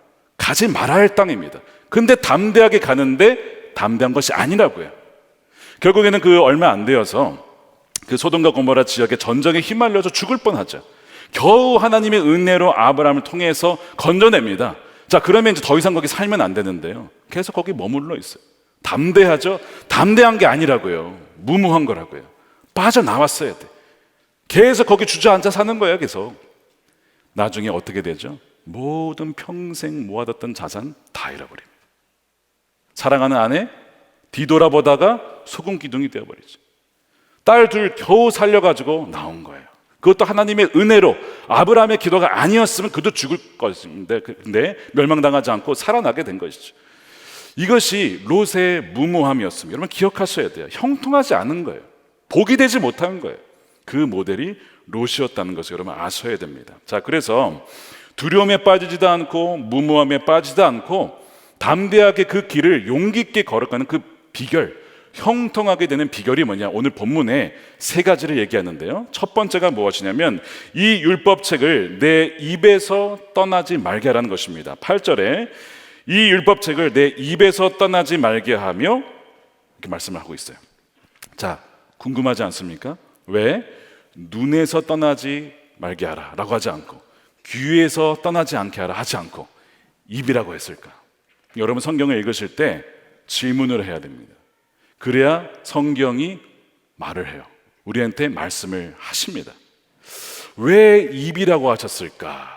질문해 보면 답이 들려오는데 여러 가지가 있어요. 그 얘기는 혼자 성경을 그냥 속으로 읽는 것이 아니라 소리내어 읽음으로써 너희 주위에 있는 여호수아 주위에 있는 공동체 사람들도 계속 말씀을 듣게 하라는 것입니다. 너희 배우자와 자녀들과 속계 사람들과 주위에 있는 사람들이 말씀을 들을 수 있도록 소리내어 입술에서 읽으라는 것이죠. 지난 새벽 기도회 주중에 그 다음에 저녁에 말씀 기도에 계속 말씀이 입술에서 선포가 되었고요. 또한 서로 나와서 나누시고 그래서 서로 공유하셨죠. 또한 나와서 발표하셔서 또한 듣게 하셨죠. 계속해서 입술에서 떠나지 않았던 한 주였습니다. 하나님은 우리에게 말씀하시는 거예요. 입술에서 떠나지 말게 해라. 그러니까 여러분들이 말씀을 읽고 또한 들은 것을 혼자만 은혜를 누리지 마시고 옆에 사람에게 나눠야죠. 아, 내가 지난주에 말씀을 들어보니까 내가 남은 자야. 하나님 나를 남기신 것 같아. 거룩한 초수에 박힌 못과 같이 두신 것이 괴로운 것이 아니라 하나님 나를 이 세속에서 지키시려고 나를 구별하신 것임을 알았어. 너는 어떻게 생각하니? 이렇게 말을 계속 입술에서 말씀을 떠나지 않도록 나누라는 것이죠. 어제도 어떤 분이 찾아오셔서 목사님 제가 남은 자임을 알았습니다. 제가 남은 자의 사명을 감당하겠습니다. 계속 그분이 주변 사람들에게 이렇게 나누는 것을 듣게 되었습니다. 입술에서 말씀이 떠나지 않게 하라는 의미예요. 또 하나는 자녀들에게 말씀을 계속 가르치라는 것입니다. 이것이 그 두 번째 의미입니다. 신명기 6장을 한번 함께 읽어보겠습니다. 시작. 내가 오늘 당신들에게 명하는 이 말씀을 마음에 새기고 자녀에게 부지런히 가르치며 집에 앉아 있을 때나 길을 갈 때나 누워 있을 때나 일어나 있을 때나 언제든지 가르치십시오. 여러분 언제든지 가르치면 입술에 말씀이 끊이지 않습니다. 집에 있을 때나 심지어 누워 있을 때, 침대에 누워 있을 때, 소파에 누워 있을 때, 일어설 때, 차에서 운전할 때, 아이들이 있을 때마다 말씀 받은 것을 혼자만 갖고 계시지 마시고 아이들에게 들려주라는 것입니다. 그리고 너는 어떤 말씀을 읽었니? 너도 말씀을 읽어야 된다. 묵상해야 된다. 계속 입술에서 떠날 틈이 없게 하라는 것이죠. 지난 말씀 기도에 감사한 것이 뭐죠? 아이들 2명이 발표를 했어요. 초등학교 6학년 아이하고 중학교 1학년 남학생이 말씀을 나누었는데 얼마나 잘 나누는지 막 박수가 어른들 할 때보다 2~3배 더 커. 막 어른들이 너무 귀하잖아요. 그러니까 말씀이 그 아이들에서 입술에서 떠나지 않았던 참 감사한 시간이었고요. 또한 어제 경기, 강원, 인천 지역의 어와나는 이제 말씀 암송 프로그램이거든요. 그 900명의 아이들이 여기 모였어요. 그리고 선생님들 300명. 그러니까 그 아이들의 입술에서 끊이지 않게 계속 말씀 암송에다가 퀴즈 한다고 또 성경 말씀이 나오죠. 선생님들은 또 아이들이 가르쳐야 되니까 계속 말씀을 하죠. 끊이지 않게 계속 말씀이 그냥 웅성웅성웅성 하는 거예요. 여러분 얼마나 감사한지. 그것이 다른 말이 아니라 하나님의 말씀이 그 아이들의 입술에서 울려 퍼지는 것이 여러분 얼마나 큰 복입니까? 정말 그것을 보면서 다음 세대에 소망이 있다는 것을 다시 한번 알게 되었습니다. 말씀이 떠나가지 않는 이에게 하나님이 뭐 하신다고요? 형통케 하신다는 것입니다. 하나님이 형통케 해준다는 약속을 하셨어요. 그래서 떠나지 말게 해야 된다는 것입니다. 두 번째 비결이 있습니다. 형통하게 된 두 번째 비결은 주야로 묵상하는 것입니다. 8절 후반부를 보시면 주야로 그것을 묵상하라 이렇게 되어 있습니다. 이 묵상은 우리가 보통 생각하는 이 묵상, 그냥 생각하는 것과는 조금 다릅니다. 이 묵상이라는 이 원어 자체가 낮은 목소리로 읊조리다라는 의미를 갖고 있어요. 그러니까 이미 이 묵상 자체는 계속해서 말씀을 한 번 읽고 끝나는 것이 아니라 되새기는 거예요. 소가 음식을 되새기듯이 아침에도 점심에도 저녁에도 계속 시시때대로 아침에 읽었던 그 말씀이 계속 되새겨질 수 있도록 하는 것이 묵상인 거죠. 그래서 그 말씀이 나에게 살아있는 하나님의 음성으로 들려질 때까지 떨기나무에 나타나셔서 모세에게 모세야 나타나셔서 내가 너를 바로의 왕에게 보냈어. 그래서 내 백성을 구원할 거야. 그 음성으로 들렸던 그 메시지가 되도록 하는 것이 이 묵상이에요. 그래서 결코 여러분 성경을 대충 그냥 눈으로 읽고 오늘 말씀 끝 이렇게 하면 안 된다는 이건 묵상 아닙니다. 비유를 또 하나 하자면 시냇가에 심겨진 나무가 뿌리를 물속에 쫙 내리면 그냥 넣다 빼면은 흡수를 못하죠. 들어가서 쭉 있을 때 물을 쫙 뿌리에서 흡수하고 그것이 줄기로 이어지고 가지로 뻗어나가면서 맺혀지는 것이 뭐죠? 열매입니다. 물을 흡수했는데 열매가 맺히네요. 우리가 말씀을 묵상하고 쭉 깊이 있게 묵상하면 말씀 그냥 글자 같지만 이것이 우리 안에 결국 무엇을 형성하냐면 그리스도의 형상을 이루게 하는 거예요. 말씀이 육신이 되어가 예수님만이 아니라 정말 이 말씀이 우리를 그리스도를 닮도록 형성시킨다는 것이죠. 이것이 묵상의 능력이고 묵상의 결과라는 거죠. 그래서 시편 1편 3절 말씀에 아까 읽었지만 보시면 그는 시냇가에 심은 나무가 철 따라 봄, 여름, 가을, 심지어 겨울에도 열매를 맺는데요. 고난과 역경의 시즌이 와도 계절이 와도 말씀을 묵상하는 자는요 그 시기조차도 역경을 통한 인내와 오래 참음의 열매를 맺게 되는 것입니다. 그래서 하는 일마다 잘 되고 형통하게 된다는 것이죠. 이것이 말씀 묵상이 주는 능력이고 열매요 약속인 것입니다. 형통케 되어지는 복을 누리시기를 축복합니다. 지금 하나님께서 여호수아에게 지금 이제 전쟁을 앞두고 야 너 군사 훈련해라, 너 이제 보급 준비해야 된다, 너 작전을 짜봐라 이렇게 하지 않고요. 그것도 중요하겠지만 가장 중요한 것은 그냥 주야로 말씀을 묵상하라고 말씀을 하셨어요. 너의 상황을 묵상하지 말아라. 뉴스를 들으면 기도 제목을 삼되 묵상하지 말아라. 굉장히 묵상하시는 분이 많으신가 봐요. 오시는 거 봐요.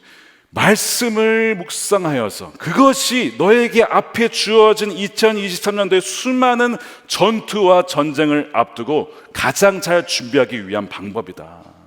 왜냐하면 내가 너의 길이고 진리고 생명되니까 너는 내 말씀의 기교라는 거야. 유대인들이 미래를 향해서 간다는 것을 표현을 우리가 어떻게 이렇게 걸어가는 것이 아니라 뒷걸음친다라고 얘기를 했어요. 우리는 앞을 알 수가 없다는 것이죠. 가긴 가는데 앞을 알 수가 없어요. 그럼 어떻게 가야 돼요? 말씀 따라가는 것이죠. 주의 음성 따라가는 것이죠. 그러니까 이거 없이는요 전쟁 못 한다는 거예요. 우리 인생을 우린 살아갈 수가 없어요. 그 약속을 하시는 것이죠. 그리스도인들에게는요 건강한 영적인 습관, 요즘 이제 루틴이라는 표현 쓰죠. 건강한 영적인 루틴이 필요해요. 습관이 얼마나 무서운가. 처음에는 사람이 습관을 만들지만 나중에는 그 습관이 그 사람을 만들고 그 사람이 운명까지도 결정을 지을 수 있습니다. 습관이 그 사람의 운명을 결정지을 수 있다고요. 묵상하는 습관이 있느냐 없느냐는 여러분 엄청난 차이입니다. 여러분의 운명을 바꾸실 거예요. 제가 한번 예를 한번 들어볼게요. 예레미야서에 보면 예레미야가 남유다에 특히 예루살렘에 있는 사람들에게 멸망을 예언해요. 왜 멸망하느냐? 원인을 얘기합니다. 습관이에요. 무슨 습관 얘기하는지 한번 보십시오. 예레미야 22장 21절에 내가 평안할 때에 내가 너에게 말하였으나 내 말이 나는 듣지 아니하리라 하였나니 내가 어려서부터 내 목소리를 청종하지 아니함이 내 습관이다. 하나님이 말씀하시는데 너 어릴 적부터 내 말에 귀 기울이지 않고 말씀 듣지 않는 것이 너 습관이었어. 너 고집대로 했지. 너 마음대로 했지. 내가 그렇게 여러 번 너에게 말했는데 너 어른이 되어도 그 습관 고쳐지지 않았어. 그 결과가 뭡니까? 바벨론 포로입니다. 습관이 그 사람의 운명을 결정짓게 된 거죠. 여러분들은 지금 어떠한 습관을 갖고 계십니까? 여러분은 묵상하는 습관을 갖고 계십니까? 이 묵상하는 습관이 얼마나 또한 중요한지 또한 무서운지 또 다른 예가 사울이죠. 우리가 아는 그 사울이 왜 그 사울이 되었는가? 사무엘이 아주 간결하게 요약을 했습니다. 그것은 왕이 말씀을 버렸기 때문입니다 라고 말씀을 하죠. 사무엘상 15장 23절입니다. 거역하는 것은 점을 치는 죄와 같고 고집을 부리는 것은 불순종했다는 것이죠. 우상을 섬기는 죄와 같습니다. 임금님이 주님의 말씀을 버리셨기 때문에 주님께서도 임금님을 버려 왕이 되지 못하게 하셨습니다. 여러분, 왕이 된 것은 형통한 겁니까? 성공한 겁니까? 그렇게 보였어요. 그런데 묵상하는 습관이 없는 자가 왕이 되었네요. 여러분, 형통한 것이 아닙니다. 이게 사울이었습니다. 왜냐하면 그는 묵상하고 말씀을 듣는 습관이 없었기 때문에 그래요. 그러나 우리가 잘 아는 영적 거장들의 특징들이 있어요. 모세나 다윗이나 이렇게 보게 되면 이 묵상하는 습관이 있었던 사람들입니다. 예를 들어서 다윗을 보면 한결같이 말씀을 사모했던 사람입니다. 시편 119편 48절입니다. 다윗의 고백을 보세요. 주님의 계명들을 내가 사랑하기에 두 손을 들어서 환영하고 주님의 율례들을 깊이 묵상합니다. 그냥 한번 딱 읽고 그냥 끝나는 것이 아니고 깊이 그 말씀을 되새기고 하루 종일 그 말씀을 묵상했다는 것이죠. 97절에 내가 주님의 법을 얼마나 사랑하는지 온종일 그것만을 깊이 생각합니다. 다윗이 여러분 직업이 뭐였습니까? 왕이었습니다. 이스라엘 전체를 통치해야 되는데 얼마나 바빴을까요? 그러면 다윗은 일을 안 하고 묵상만 했느냐? 그렇지 않아요. 일을 하는 가운데서도 아침에 주신 그 말씀을 계속 묵상하고 되새기고 업무를 처리하면서 회의를 하면서 군사 상황 보면서도 말씀을 계속 묵상하는 습관이 있었던 것이 다윗이었다는 것이죠. 시편 119편 147절에 그가 언제 묵상을 했느냐?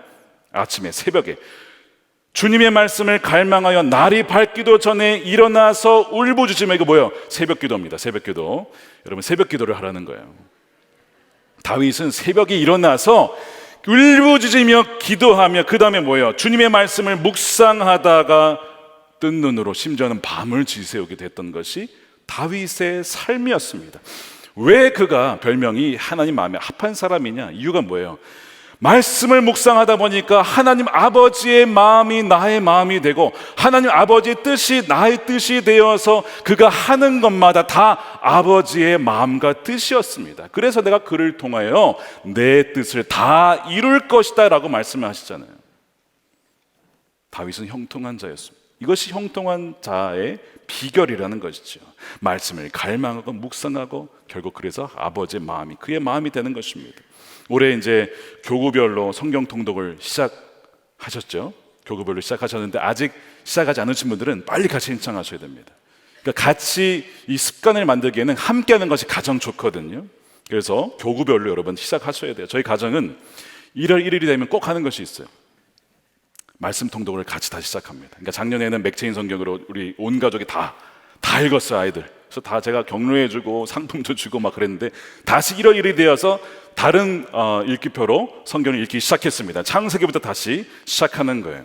그래서 이제 성경책으로 읽고 체크는 앱으로 체크를 하고 읽었는지 안 읽었는지 서로 체크가 돼요. 이거 체크 안 읽었네 이렇게 체크가 뜨거든요. 그리고 본인이 받은 말씀을 거기 공유하게 되어 있습니다. 그러니까 막내가 초등학교 3학년이 창세기 7장을 읽더니 노아 홍수 심판을 읽더니 이런 걸 느꼈어요. 하나님 말을 잘 들어야 우리가 오래 살고 오래오래 살 수 있고 말씀을 어기면 심한 벌이 내릴 것이라고 느꼈다. 저는 제가 살아있어서 하나님께 너무 감사합니다. 이런 아이가 묵상을 해도요, 이런 묵상이 나와요.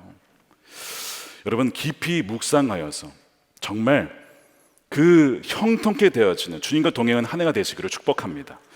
하나님께서 여호수아에게 다른 거 명하지 않고 오직 주야로는 아침 저녁만이 아니라 항상 내 말씀을 묵상하라 되새기라고 하신 거예요. 그것이 최고의 전쟁 준비였다는 것입니다. 자, 마지막입니다. 세 번째, 형통의 비결이 뭐냐? 말씀 그대로 순종하는 것입니다. 7절 8절 말씀에 나의 종 모세가 너에게 지시한 모든 율법을 다 지키고, 8절에 그 안에 기록된 대로 다 지켜 행하라. 그리하면 내 길이 평탄하게 될 것이며 너가 형통하게 될 것이다, 성공하게 될 것이다 라고 하는 거예요. 그래서 여호수아에게 명령하신 것은 입술에서 떠나게 하지 말고 주야로 묵상하며 그것을 다 지켜 행하라. 그러면 형통하게 된다는 것이죠. 온전한 순종, 정확한 순종, 부분적인 순종이 아니라 온전한 순종을 말씀하신 겁니다. 어떻게 이게 다 지켜 행합니까? 여러분, 불가능하죠.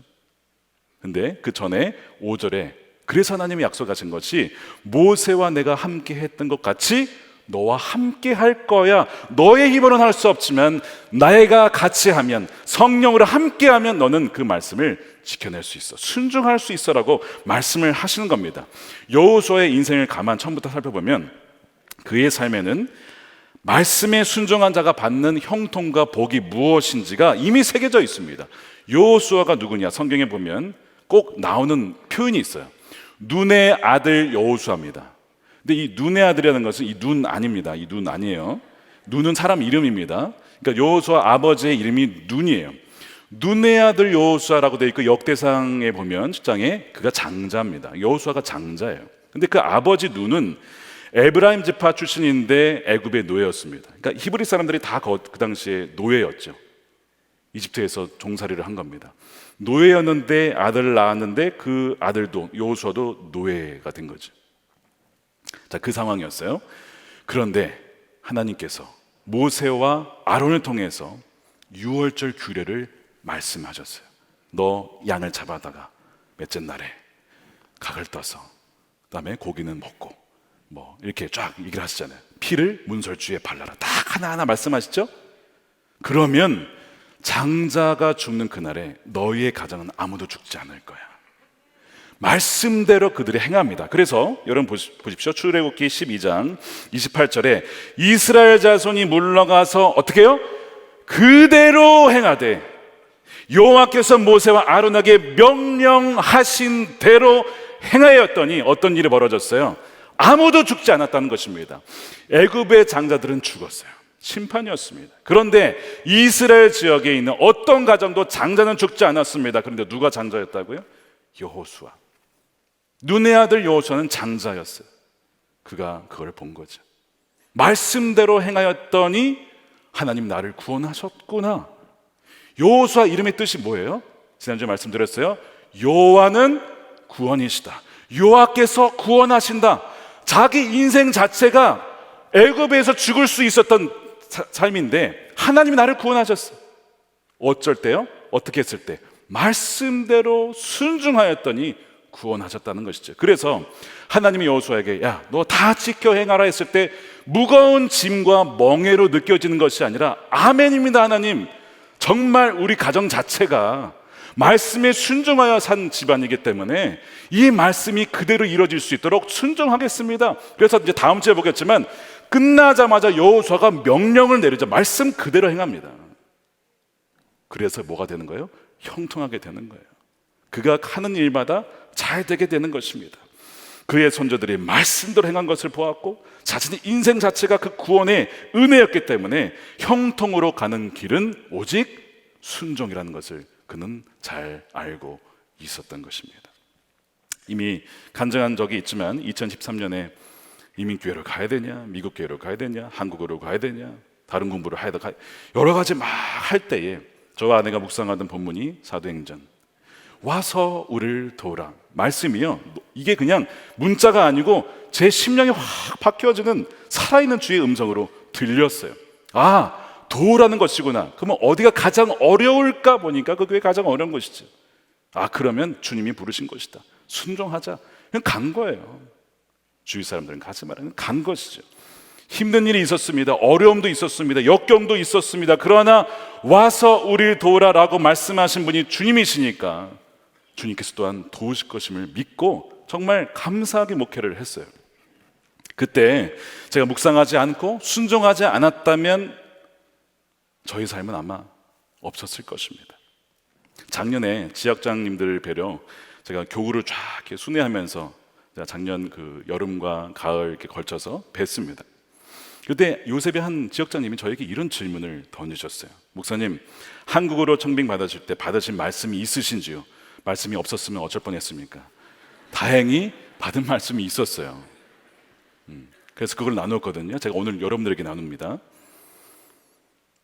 청빙 제의가 전화 오기 전에, 올 줄 몰랐죠 저는. 근데 하루 이틀 전에 말씀을 받은 것이 뭐였냐면, 제가 그때 묵상집을 통해서 이제 성경을 쭉 따라 읽고 있었는데 시편 33편을 읽게 되었습니다. 그때 11절에 이런 말씀이 나와요. 주님의 모략은, 이 개정판은 여호와의 계획이라고 번역했습니다. 영원히 흔들리지 않으며 마음에 품으신 뜻은 대대로 끊어지지 않는다. 주님이 그들의 하나님이 되시기로 한 나라 곧 주 하나님이 그의 기업으로 선택한 백성은 복이 있다. 이 말씀이요, 굉장히 다가왔어요. 왠지 모르게 이 말씀이 뭔가 하나님의 계획이 있고 뭔가 주님의 모략이 있는데 흔들리지 않냐고 끊어지지 않는 하나님의 계획이 있구나 하는 것을 품고 계속 그것을 뭐 했어요? 묵상을 하고 있었습니다. 근데 전화를 받은 거예요.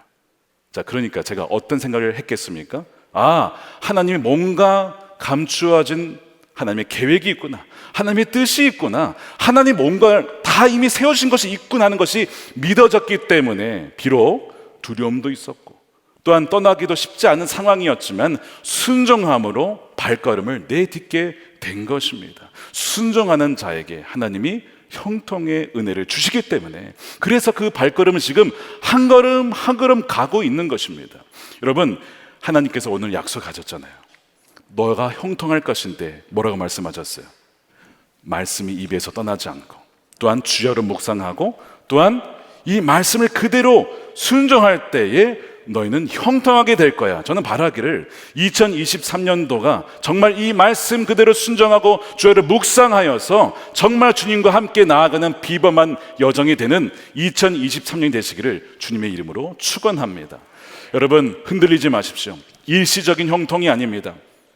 타협하지 마십시오. 죄에 머물러 있지 마십시오. 말씀 그대로 나아가십시오. 그럴 때에 하나님이 2023년도에 하나님의 계획이 있어요. 여러분을 향한 계획이 있습니다. 모략이 있습니다. 인간으로 이해할 수 없는 하나님의 크신 뜻이 있어요. 그 길 그대로 정도의 길을 걸어갈 수 있는 저와 여러분들의 삶과 가정과 자녀들과 여러분들의 후손들이 되시기를 주님의 이름으로 축원합니다. 우리 함께 기도하겠습니다.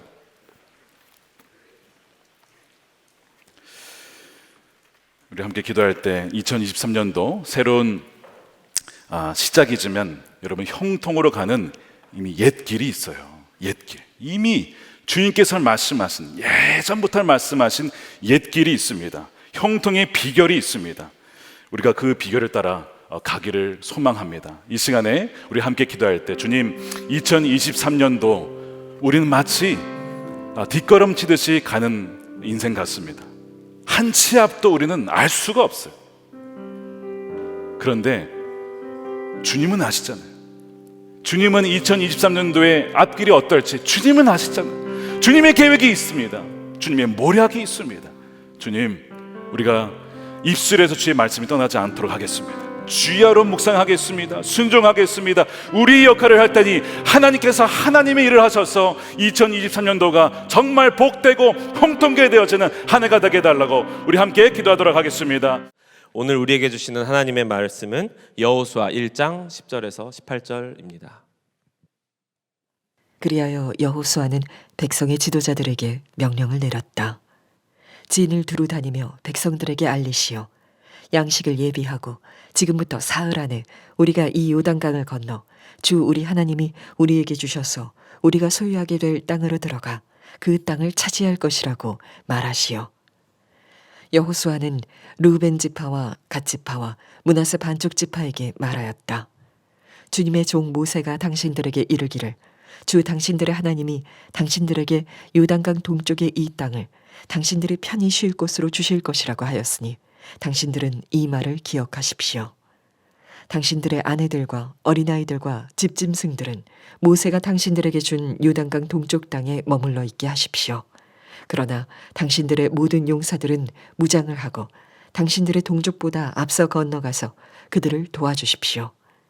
주님께서 당신들과 마찬가지로 당신들 동기들에게도 편히 쉴 곳을 주실 때까지, 그리고 그들도 주 당신들의 하나님이 마련해 주신 땅을 차지할 때까지 그들을 도우십시오.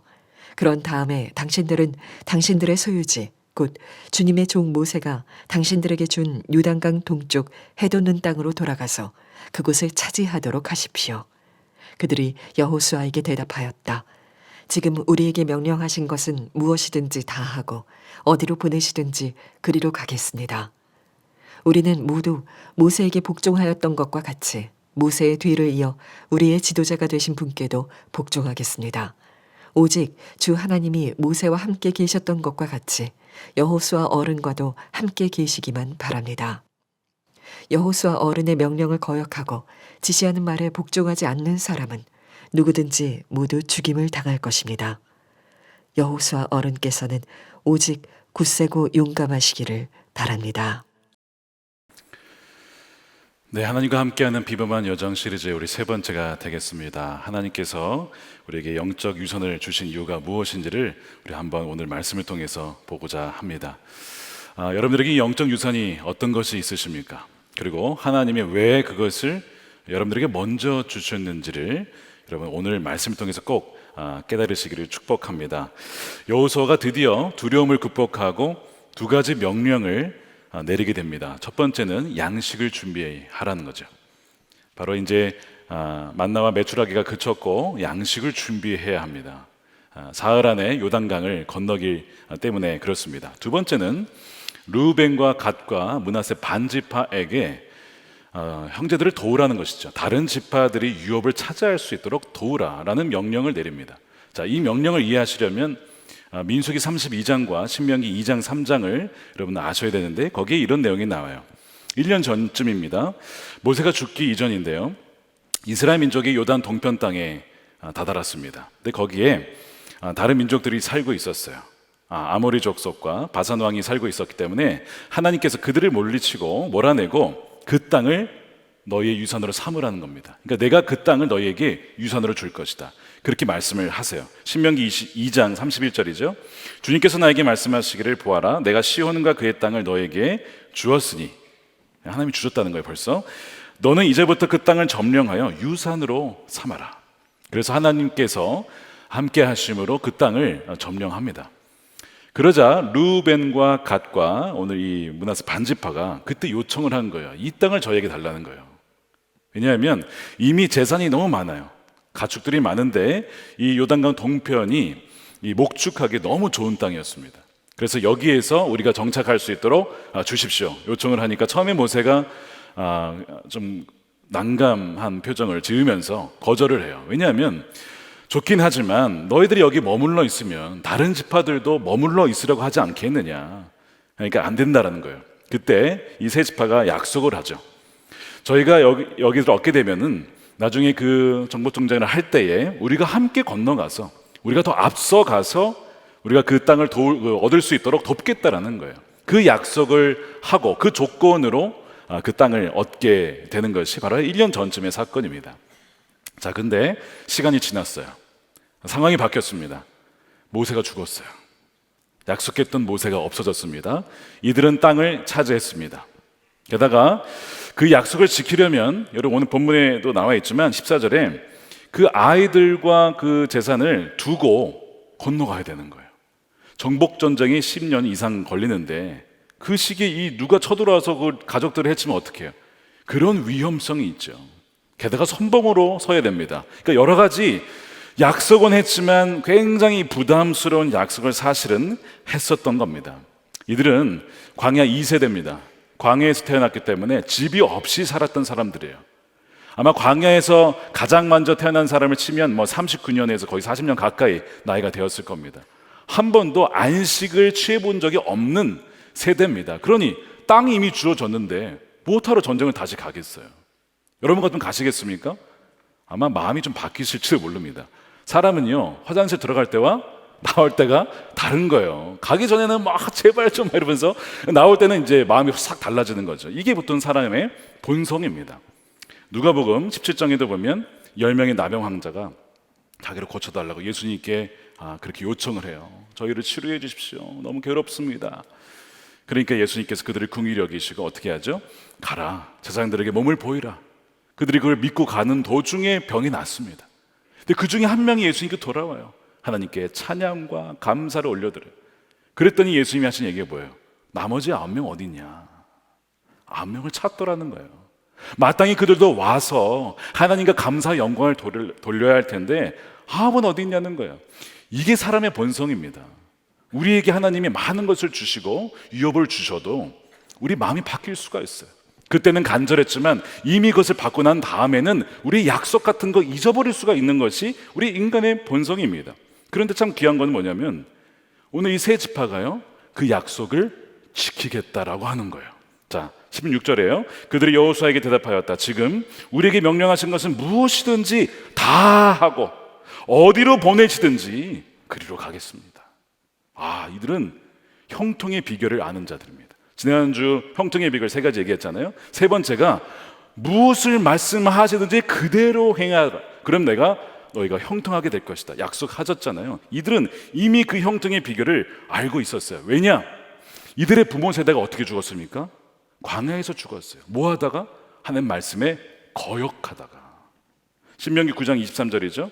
주께서 이르시기를 올라가서 너희에게 준 땅을 차지해라 하였습니다. 그러나 당신들의 하나님 명령을 거역하고 믿지 않고 말씀을 듣지 않았다는 거예요. 그래서 광야에서 죽었어요. 이 광야 2세대 다음 세대는 부모 세대가 준 거를 보았습니다. 역사를 알고 있습니다. 그렇기 때문에 하나님께 거역할 것이 아니라 하나님 말씀대로 순종하면 비록 상황은 어려워 보여도 하나님께서 그 길을 인도하시고 우리의 길을 형통케 하시는구나 하는 것을 그들이 알았다는 것이죠. 참 귀한 것이 부모 세대보다 다음 세대가 낫다라는 것이죠. 저는 이 말씀을 묵상하다가 그런 기도가 들어졌습니다. 부모 세대의 유산이 참 귀하지만 우리 세대가 더 풍성한 유산을, 또한 우리 다음 세대가 더 풍성한 유산과 믿음의 깊은 견고한 그것을 갖게 해달라고 그런 기도가 나왔어요. 여러분들의 자녀가 그런 유산을 누리기를 주님의 이름으로 축복합니다.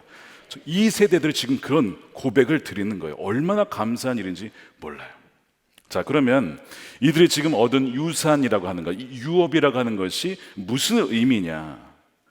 오늘 본문에 반복적으로 나오는 단어가 나와요. 개역 개정판을 읽어보시면 뭐가 나오냐면 안식이라는 단어가 나옵니다. 안식. 자, 그래서 13절에 보시면 여호와의 종 모세가 너희에게 명령하여 이르기를 너희 하나님 여호와께서 너희에게 뭘 주세요? 안식을 주시며 이 땅을 너희에게 주시리라.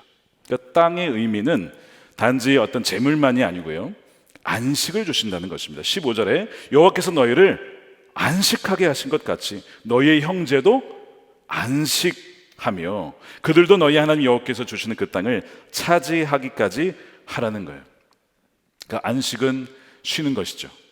노동을 그치고 모든 수고를 그치고 수고하고 무거운 짐자들아 다 내게로 오라. 내가 너희를 쉬게 하리라. 그게 안식이에요. 그러니까 하나님도 창조하시고 쉬셨습니다. 그런데 요즘 현대인들은 쉴 틈이 없어요. 안식이 아니라 안쉼. 안식일이 아니라 안쉼일. 쉴 수가 없는 거야. 너무 막 일이 많고 하여튼 쉬라고 시간을 줘도 쉴 수가 없어요. 저도 굉장히 그 마음이 찔리는데 여러분, 이 안식과 안쉼의 이 차이는요, 결국 하나님을 우리가 정말 신뢰하냐, 하나님을 신뢰하면 거룩하게 시간을 구별하여서 내가 내 삶이 내 노동과 노력에 달려있지 않다, 하나님이 공급하여 주시고 하나님이 인도하신다라는 것이 믿어지면 일을 놓는 거예요. 근데 그것이 안 믿어지면 쉴 틈이 없는 거예요. 계속 뭔가 불안한 거죠. 내가 하지 않으면 안 될 것만 같고, 나 없으면 안 될 것만 같고, 막 그런 불안함이 있기 때문에 안쉼이 되는 것입니다. 그래서 이 안식이라고 하는 것은 평강이 임하고, 그다음에 원수들의 공격으로부터 모든 것이 그쳐서 정말 참된 만족을 누리는 상태가 이 안식이죠. 그러니까 지금 이들이 광야에서 그 오랜 시간을 쫙 지내다가 이제는 하나님이 뭘 주셨다는 거예요? 안식을 주셨다. 그들과 함께 하시고 그들의 모든 수고가 그치고 평강을 누리며 자손들도 그것을 누리는 안식을 이들이 얻은 것이죠. 그래서 이 여호수아 21장 마지막 부분에 가면요, 이들의 정말 말씀대로 순종하였더니 어떻게 되었느냐, 미리 이제 보는 거예요. 21장에 보면요, 여호와께서 이스라엘 조상들에게 맹세하사 주리라 하신 온 땅을 어떻게 해요? 이스라엘에게 다 주셨다는 것이죠. 그들이 그것을 찾아요 거기 거주하였으니 여호와께서 그들의 주위에 안식을 주셨을 때, 아멘이죠. 안식을 주셨을 때 조상들에게 맹세하신 대로 하셨으므로 그들의 모든 원수들 중에 그들과 맞선 자가 없고 여호와께서 그들의 모든 원수들을 그들의 손에 넘겨 주셨음이니라. 우리 주님께서 여러분들의 삶 가운데 진정한 안식을 주시기를 축복합니다. 원수의 공격에서도 이기고 또한 이겨낼 수 있는 힘을 주님께서 주실 것입니다. 이 안식을 누가 주셨냐면 하나님이 주신다는 거죠. 하나님만이 참된 안식을 주실 수 있다라는 것이죠. 그래서 아무리 돈이 많아도, 아무리 가진 것이 많아도, 아무리 좋은 침대에 누워도 안식이 없으면 쉴 수가 없어요. 잠을 잘 수가 없어요. 그러나 상황은 어려워도 주님이 함께 하시면 그 안에 진정한 안식, 쉼이 있게 되는 것이죠. 유명한 어거스틴의 고백 다 아실 겁니다. 주님, 당신은 우리가 당신을 향해서 살도록 창조하셨습니다. 그러므로 우리 마음이 당신 안에서 안식하기 전까지는 우리는 평안하지 않습니다. 우리는 쉴 수가 없습니다. 이런 고백을 하잖아요. 그러니까 우리가 그분 안에 거할 때는 안식이 있고요, 그분이 우리 가운데 임할 때, 좌정하실 때에 안식이 있습니다. 그래서 이 안식의 의미에는 무슨 단어가, 어떤 의미가 있냐면 앉다라는 의미가 있습니다. 여러분 지금 다 앉아 계시죠? 평안하십니까? 불편하십니까 혹시? 네, 안식에는 sit down이라고 앉다라는 의미가 있어요. 평강이 있으면 쉼을 얻고 앉게 되는 거죠. 근데 이 앉다라는 표현 속에 뭔가 이렇게 내려와 앉다 이런 의미가 있거든요. 그래서 성령이 임재하실 때 내려와 머문다 같은 단어입니다. 그래서 민수기 11장 25절에 그때 주님께서 구름에 휩싸여 내려오셔서 모세와 더불어 말씀하시면서 모세에게 내린 영을 장로들 70명에게도 내리셨어요. 그 영이 그들 위에 내려와 머물자. 이것이 안식입니다. 동일한 단어예요. 누아흐라고 되어 있습니다. 하나님의 영이 임하니까 그들 가운데 평강이 임하고 안식이 임하면서, 근데 두 번째 일이 벌어졌어요. 첫 번째는 안식이 임했는데 두 번째는 예언을 하더라는 거예요. 하나님의 역사를, 하나님의 뜻을 증거하더라는 것이죠. 뭔가 다른 것이 하나가 추가됐네요. 자, 하나님의 영이 임하면 평강을 누리고 안식을 누려요. 그렇죠? 두 번째는요, 또 특징이 있어요. 진정한 하나님의 영이 임하게 되면요, 사명이 주어집니다. 사명이 주어져요. 자, 예수님이 안식일에 쉬셨지만 동시에 뭐 하셨어요? 병든 자를 고치셨어요. 귀신이 쫓아내셨어요. 죽어간 자들을 살리셨어요. 언제요? 안식일에. 그러니까 안식일은 사람을 위해 있는 것이라고. 그래서 그 안식일에 사람을 살리는 것이 맞다. 생명을 살려야 된다라고 하셨거든요. 그러니까 이 안식일은 두 가지 의미가 다 있는 거죠. 하나님으로 인하여서 우리가 평강을 누리면서. 그렇기 때문에 안식을 누리지 못하는 이들, 묶여있는 자들, 매여있는 자들, 그들의 영혼을 풀어주는 일에 너희가 가서 섬기라. 이것이 안식에 담겨있는 의미인 것입니다. 그래서 매튜 헬리라고 하는 목사님이 주석에 이런 얘기를 하셨어요. 하나님이 그의 섭리로 우리에게 안식을 베푸실 때 우리는 그 유익을 누려야 한다는 거예요. 그러니까 안식을 주실 때에는 믿고 맡기고 쉬어야 됩니다. 주님이 내 삶을 다스리신다. 누리면서 두 번째는요, 어떻게 하면 그분을 존귀하게, 그분께 영광을 돌릴 수 있을까를 생각하고, 그 다음에 어떻게 형제들을 섬길 수 있을까, 어떻게 그 형제들이 이 안식을 누릴 수 있도록 내가 섬길 수 있을까를 생각하라는 것입니다. 이것이 우리에게 안식을 주신 의미예요. 이것이 우리에게 영적 유산을 먼저 우리에게 베푸신 이유입니다. 너에게 안식을 주었으니, 그 땅을 주었으니 너희만 잘 먹고 잘 살아라가 아니고 너희가 선봉해서라, 내가 너희와 함께 할 것이다, 내가 너를 통해서 다른 이들에게도 안식을 얻게 할 것이라고 말씀하시고 약속하신 것이죠. 사실 개인주의와 이기주의로 점철된 세상 속에서 자신을 희생하면서 그거를 어떤 위험을 감수하면서 그 모험을 감행하는 이들은 굉장히 소수입니다. 대부분은요, 그냥 요단 동편에 주저앉을 거예요. 그런데 그 중에서 하나님이 주신 것이 너무 감사하고, 나를 택하시고 나에게 은혜 주신 것이 감사해서 기꺼이 그 말씀에 순종하여 선발대로 선봉장으로 서는 이들이 있다는 것이죠. 이들이 르우벤이, 이들이 가시고요, 이들이 므낫세 반지파입니다. 이들의 여정은 무슨 여정이에요? 비범한 여정이 되는 거예요. 그들이 잘나서가 아니라 하나님의 말씀에 순종하여 하나님이 함께 하심으로 그들의 여정이 비범한 여정이 되는 것이고요, 나만을 위해 살지 않고 다른 이들이 그 안식을 누릴 수 있도록 섬기는 것이기 때문에 비범한 여정이 되는 것입니다. 자, 그러면 누가 오늘날 영적 유산을 먼저 받은 자인가? 예수님을 믿음으로 영원한 유업인 천국을 믿고 누리고 있는 자들입니다. 그들이 먼저 받은 거예요. 여러분들에게 천국의 소망이 있으십니까? 별로 없는. 다시 한번, 여러분들 영원한 유업인 천국의 소망이 있으십니까? 여러분들이 먼저 받은 거예요. 히브리서 9장 15절에 그러므로 그리스도는 새 언약의 중재자이십니다. 그는 첫 번째 언약 아래에서 저지른 범죄에서 사람들을 구속하기 위해 죽으심으로 부르심을 받은 사람들로 하여금 뭐요? 약속된 영원한 유업을 차지하도록, 천국을 차지하도록 이미 주셨어요. 그 나라가 있구나. 전부를 이미 얻은 거예요. 뭐가 두려워요? 이미 다 그걸 주셨는데. 그렇기 때문에 그냥 이 땅에서 내 마음대로 살다가 가라는 것이 아니라 그것을 누리지 못하고 있는 이들이 있으니 너희가 선봉장이 되어서, 선발대가 되어서 선봉에 서서 그들에게도 그 유업을 줄 수 있는 통로가 되라고 말씀하시는 거예요. 매일 아침에 이제 새벽 기도에 갔다가 어느 날 아침에 참 추운 날이었어요. 새벽에 추운 날이었는데 어떤 분이 저에게 인사를 차에서 하시는 거예요. 안녕하세요, 어디 가십니까? 했더니 복정역 전도를 가신대요. 그 추운 날, 영하 거의 한 8, 9도 10도 가까이 됐던 날이었어요. 되게 추웠거든요. 왜 그분이 거기에 가실까요? 뭐 의무로 가실까요? 뭐 돈을 줍니까 누가? 자기가 누리고 있는 주님과의 이 관계에서 오는 평강과 그 안식의 유익과 그 영원한 유업이 있는데 너무나 많은 사람들이 그걸 알지 못한 채 하루하루를 살아가고 있어요. 살아가지만 사실상 죽어가고 있는 거잖아요. 너무 안타까워서 복정역에 가서 복음을 증거한다는 거예요. 우리 오늘도 예배 때 우리 함께 수화로 섬기시지만 여러분들이 왜 섬기실까요? 우리 수화로만 우리 알아들으실 수 있는 분들, 그들에게도 영원한 유업을 증거하기 위해서 하시는 거예요. 이때의 양육도 다 그걸로 했습니다. 여러분, 그리고 또 세례를 받으셨어요. 얼마나 귀한 일입니까? 영원한 유업을 그들에게 드리고 있는 거잖아요. 문화사역국 어린이 14명, 교사 14명 사역자 포함해서 인도네시아 지금 가 있어요. 왜요? 이슬람의 그 잘못된 교리와 거짓에 사로잡힌 너무나 많은 사람들이 엄청 많이 죽어가고 있는 거예요. 그러니까 아이들이 거기 갔어요. 근데 말이 안 통해. 그럼 어떻게 해요?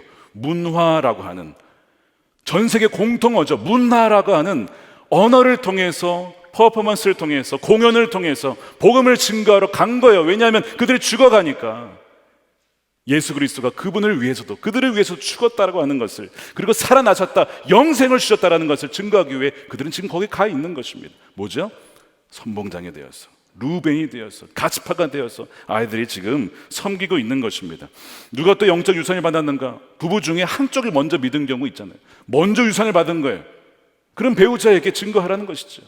가족들에게 주라고 먼저 유산을 주신 겁니다. 터툴리안이라고 하는 분이 교회, 초대교회 역사를 많이 기록해냈는데 이런 기록이 있었어요. 대개 초대교회에 그리스도인 아내들이 많고 안 믿는 남편들이 많았다고 합니다. 그래서 이 아내들이 어떻게 살았는가? 초대교회 공동체 예배와 기도회와 이제 성찬을 굉장히 이제 믿는 이들만 받게 되었는데, 그렇게 하고 나서 바깥으로 나가서 정말 어려운 사람들을 돕고, 또한 감옥의 재수자들을 방문해서 그들의 발을 씻기고 환대하고 이렇게 살아가요. 그러니까 예수님을 믿고 나서 이 아내가 점점 바뀌어가는 거예요. 근데 그의 성품이 예전하고 달라. 그러니까 처음에 남편은 이 아내가 자꾸 밖에 나가니까 이 무슨 일인가 안 좋아했는데, 점점 변해가는, 좋게 변해가는 아내를 보면서 이 도대체 무슨 일이지? 경외심이 들면서, 궁금증이 들면서, 그러면서 그 남편들도 하나님의 기적을 만나기도 하고 경험하기도 하고, 그러면서 그 남편들도 변화되더라는 그런 기록들이 있어요. 아내를 통해서 그 유업이 남편에게로 흘러가게 된 것입니다. 또한 누가 영적 유산을 먼저 받았는가? 자녀들이, 여러분 믿고 계십니까? 너무 놀라운 유산을 받으신 거예요.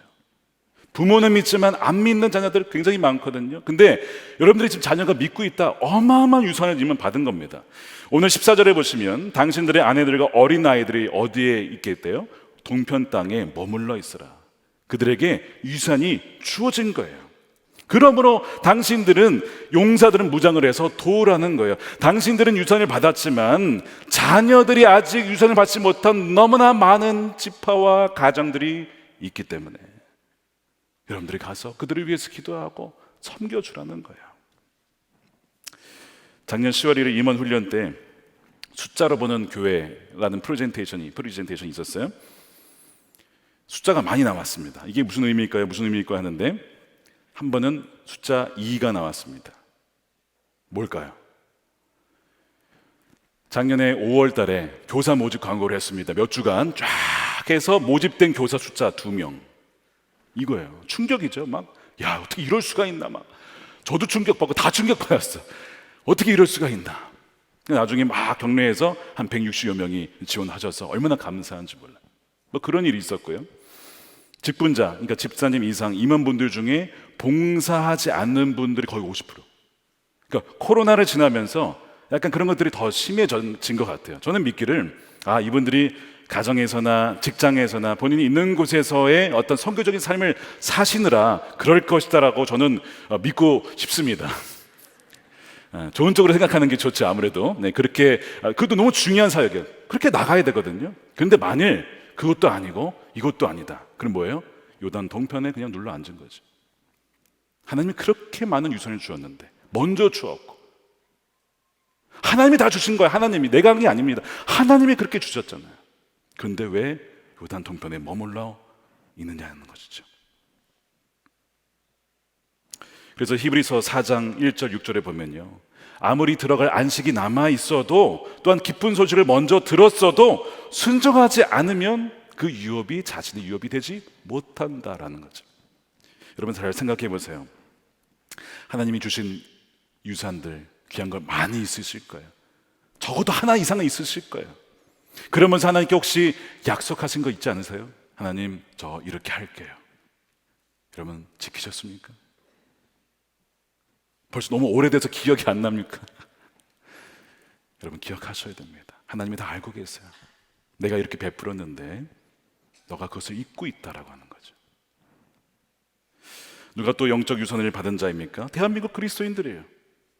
저는 아무리 생각해도요, 어떻게 이렇게 대한민국의 교회와 그리스도인들이 이렇게 많을까? 아무리 생각해도 그거는 북한 때문입니다. 북한이 열리면 많은 게 아니에요. 그리스도인들이 많은 게 아니라고요. 교회가 많은 것도 아니에요. 하나님이 여기에 다 몰아놨다가 딱 똥강이 열리면 쫙 퍼져나갈 수 있도록 준비를 지금 다 하고 계신 거잖아요. 저 그것이 너무 믿어지니까. 사실 지난 가을에 한 선교팀에서 나라를 말씀드리진 않겠습니다. 서편으로 건너가서 어느 나라에 가서 기도를 하고 왔어요.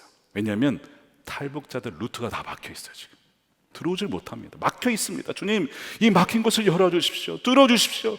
생명을 찾아, 자유를 찾아 오는 그들이 돌아올 수 있도록 주여 길을 열어주옵소서. 그들이 선교단체도 만나고 교회들도 만나고 어떻게 우리가 협력할 수 있을까?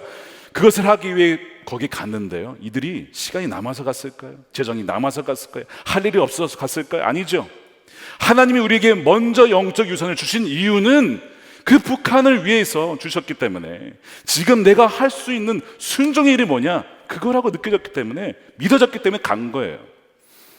여러분, 나중에 우리가 주님 앞에 서든지 주님이 언제 오시든지 주님이 우리에게 다 물어보실 겁니다. 내가 너희에게 영적인 많은 풍성함과 은혜와 예배할 수 있는 것과 재정과 은사와 좋은 공동체를 다 주어서 넌 그것을 가지고 우리 북한에 있는 내 자녀들을 유업을 얻게 하는 일에 무엇을 어떻게 사용했니라고 물어보실 겁니다. 뭐라고 대답하시겠습니까, 여러분? 저는 저 혼자 먹고 잘 예배 드리다가 너무 좋은 곳에서 잘 신앙생활 하다 왔습니다, 이렇게 대답하실 거예요? 우리가 북한에 못 가니까 하나님이 탈북 청소년들을 우리 교회에 붙여주셨어요. 아예 건물도 지어주셨어요. 제가 한번 여쭤볼게요. 이 아이들 만나본 적 있으십니까? 그 아이들 위해 혹시 기도하십니까? 우리 선생님들 얼마나 수고가 많은지 박봉으로 일을 하세요. 박봉으로 사명 때문에 하는 거거든요. 그 선생님들 격려해 본 적 있으세요? 간식 혹시 보내셨습니까? 식사 한번 사신 적 있으세요? 그들만 하라고 한 게 아니고 우리에게 영적 선봉이 되어서 북한 선교를 감당할 우리에게 붙여주셨는데, 우리는요 너무 가만히 있는 거 아닌가? 우리 너무 요단 동편에 머물러 있는 거 아니냐? 이렇게까지 가까이 붙여주셨는데 1년 동안 아무런 교제 없이 만남 없이 보내셨다면요, 여러분 요단 동편에 머물러 있는 겁니다. 여러분, 우리 깨어나야 합니다. 주님이 반드시 물으실 거예요. 너에게 준 영적 유산으로 무엇을 했냐? 무엇을 하다 왔니? 나중에 통일되면 여러분 후회하실 겁니다. 반드시. 아, 내가 그때 기도하고 내가 그때 섬겼어야 되는데 벌써 통일이 됐네. 너무 감사하지만 한 일이 없는 거야. 한 일이 아무것도 없어. 다 남들이 한 거예요. 후회되지 않겠습니까? 얼마 전에 한 교회에 있는 아이에게 너 꿈이 뭐니라고 그냥 물어봤어요. 엘리베이터에서. 저는 그냥 뭐 아이들 그냥 보통 꿈 있잖아요. 그런 걸 기대라고 물어봤는데 얘가 저요? 저 북한 선교사요. 그런 거예요. 제 또 그냥 저도 모르게 이 마스크 써서 가려졌지만 깜짝 놀라가지고 야, 이 부모 세대보다 훨씬 낫다 야, 그런 마음이 들었어.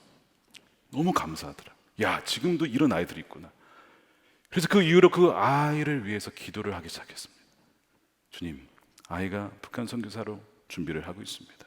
필요한 모든 훈련들과 모든 재정과 좋은 멘토와 하나님 붙여주셔서 통일선교의 주역이 되게 해주십시오. 선봉이 되게 해주십시오. 그런 기도를 드렸습니다. 마지막으로 영적 유산을 받은 자, 누군가 성령을 체험한 사람, 성령이 임한 사람, 성령 충만한 사람입니다. 여호수아를 설명할 때 민수기 27장 18절에 이렇게 설명을 해요. 눈의 아들 여호수아는 그 안에 영이 머무는 자니. 여러분 안에 성령이 계십니까?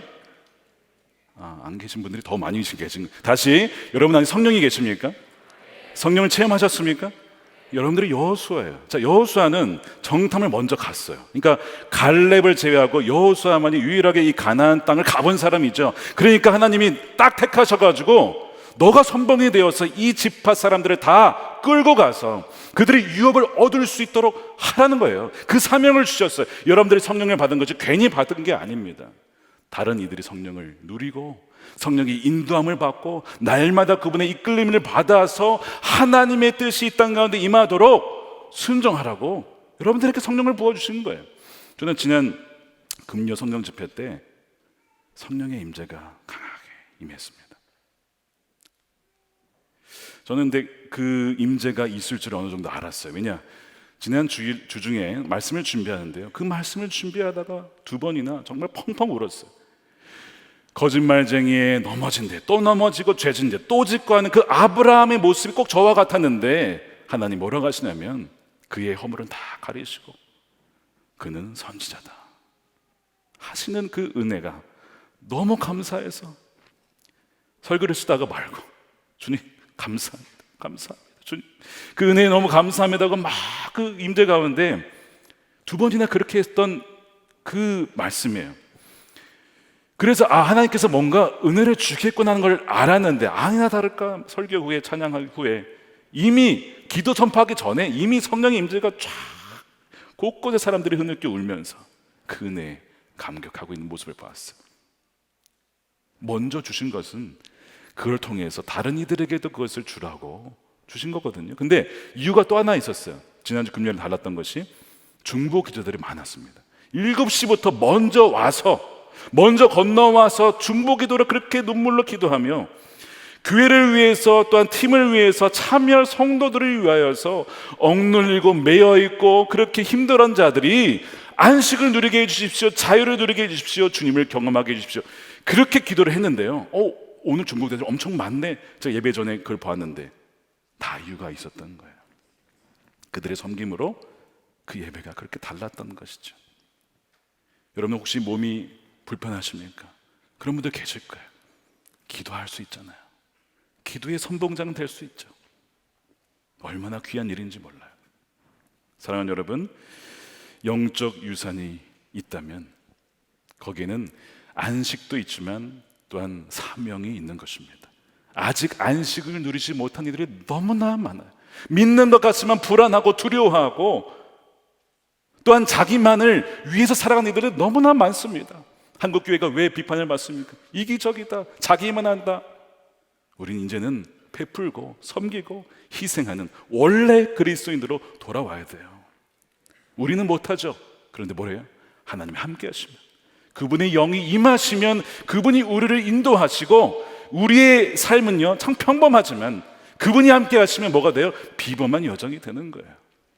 2023년이 정말 주의 말씀대로 순종하여서 저와 여러분들을 통해서 여러분들의 가정과 친구와 주변에 있는 분들이 안식을 누리고, 또한 그들도 주의 사명자로 일어서고 선봉대로 나아가서 정말 이 땅에 하나님 나라가 온전히 임하는 우리 2023년 한 해가 되기를 주님의 이름을 진심으로 축원드립니다. 우리 함께 기도하겠습니다. 우리 두 가지 놓고 기도하겠는데, 한번 이 시간 점검해 보십시오. 나는 영적 유업을 어떤 걸 받았나? 어떤 영적 유업을 받았나?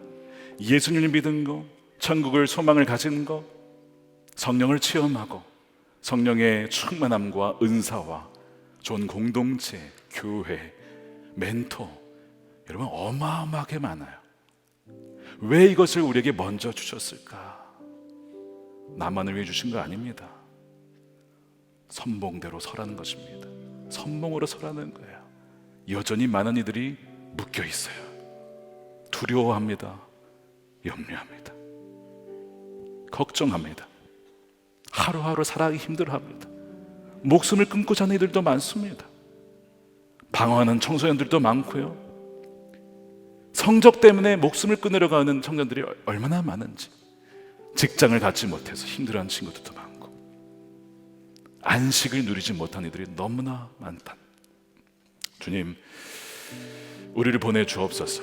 우리는 할 수 없지만 성령으로 함께 하시고 우리에게 주신 그 안식 주여 누리게 해주시고, 또한 우리로 말미암아 그들도 그 평강을 누려서 영적 유업을 다 누릴 수 있는 이들이 되게 해달라고 우리 함께 동성으로 기도하겠습니다.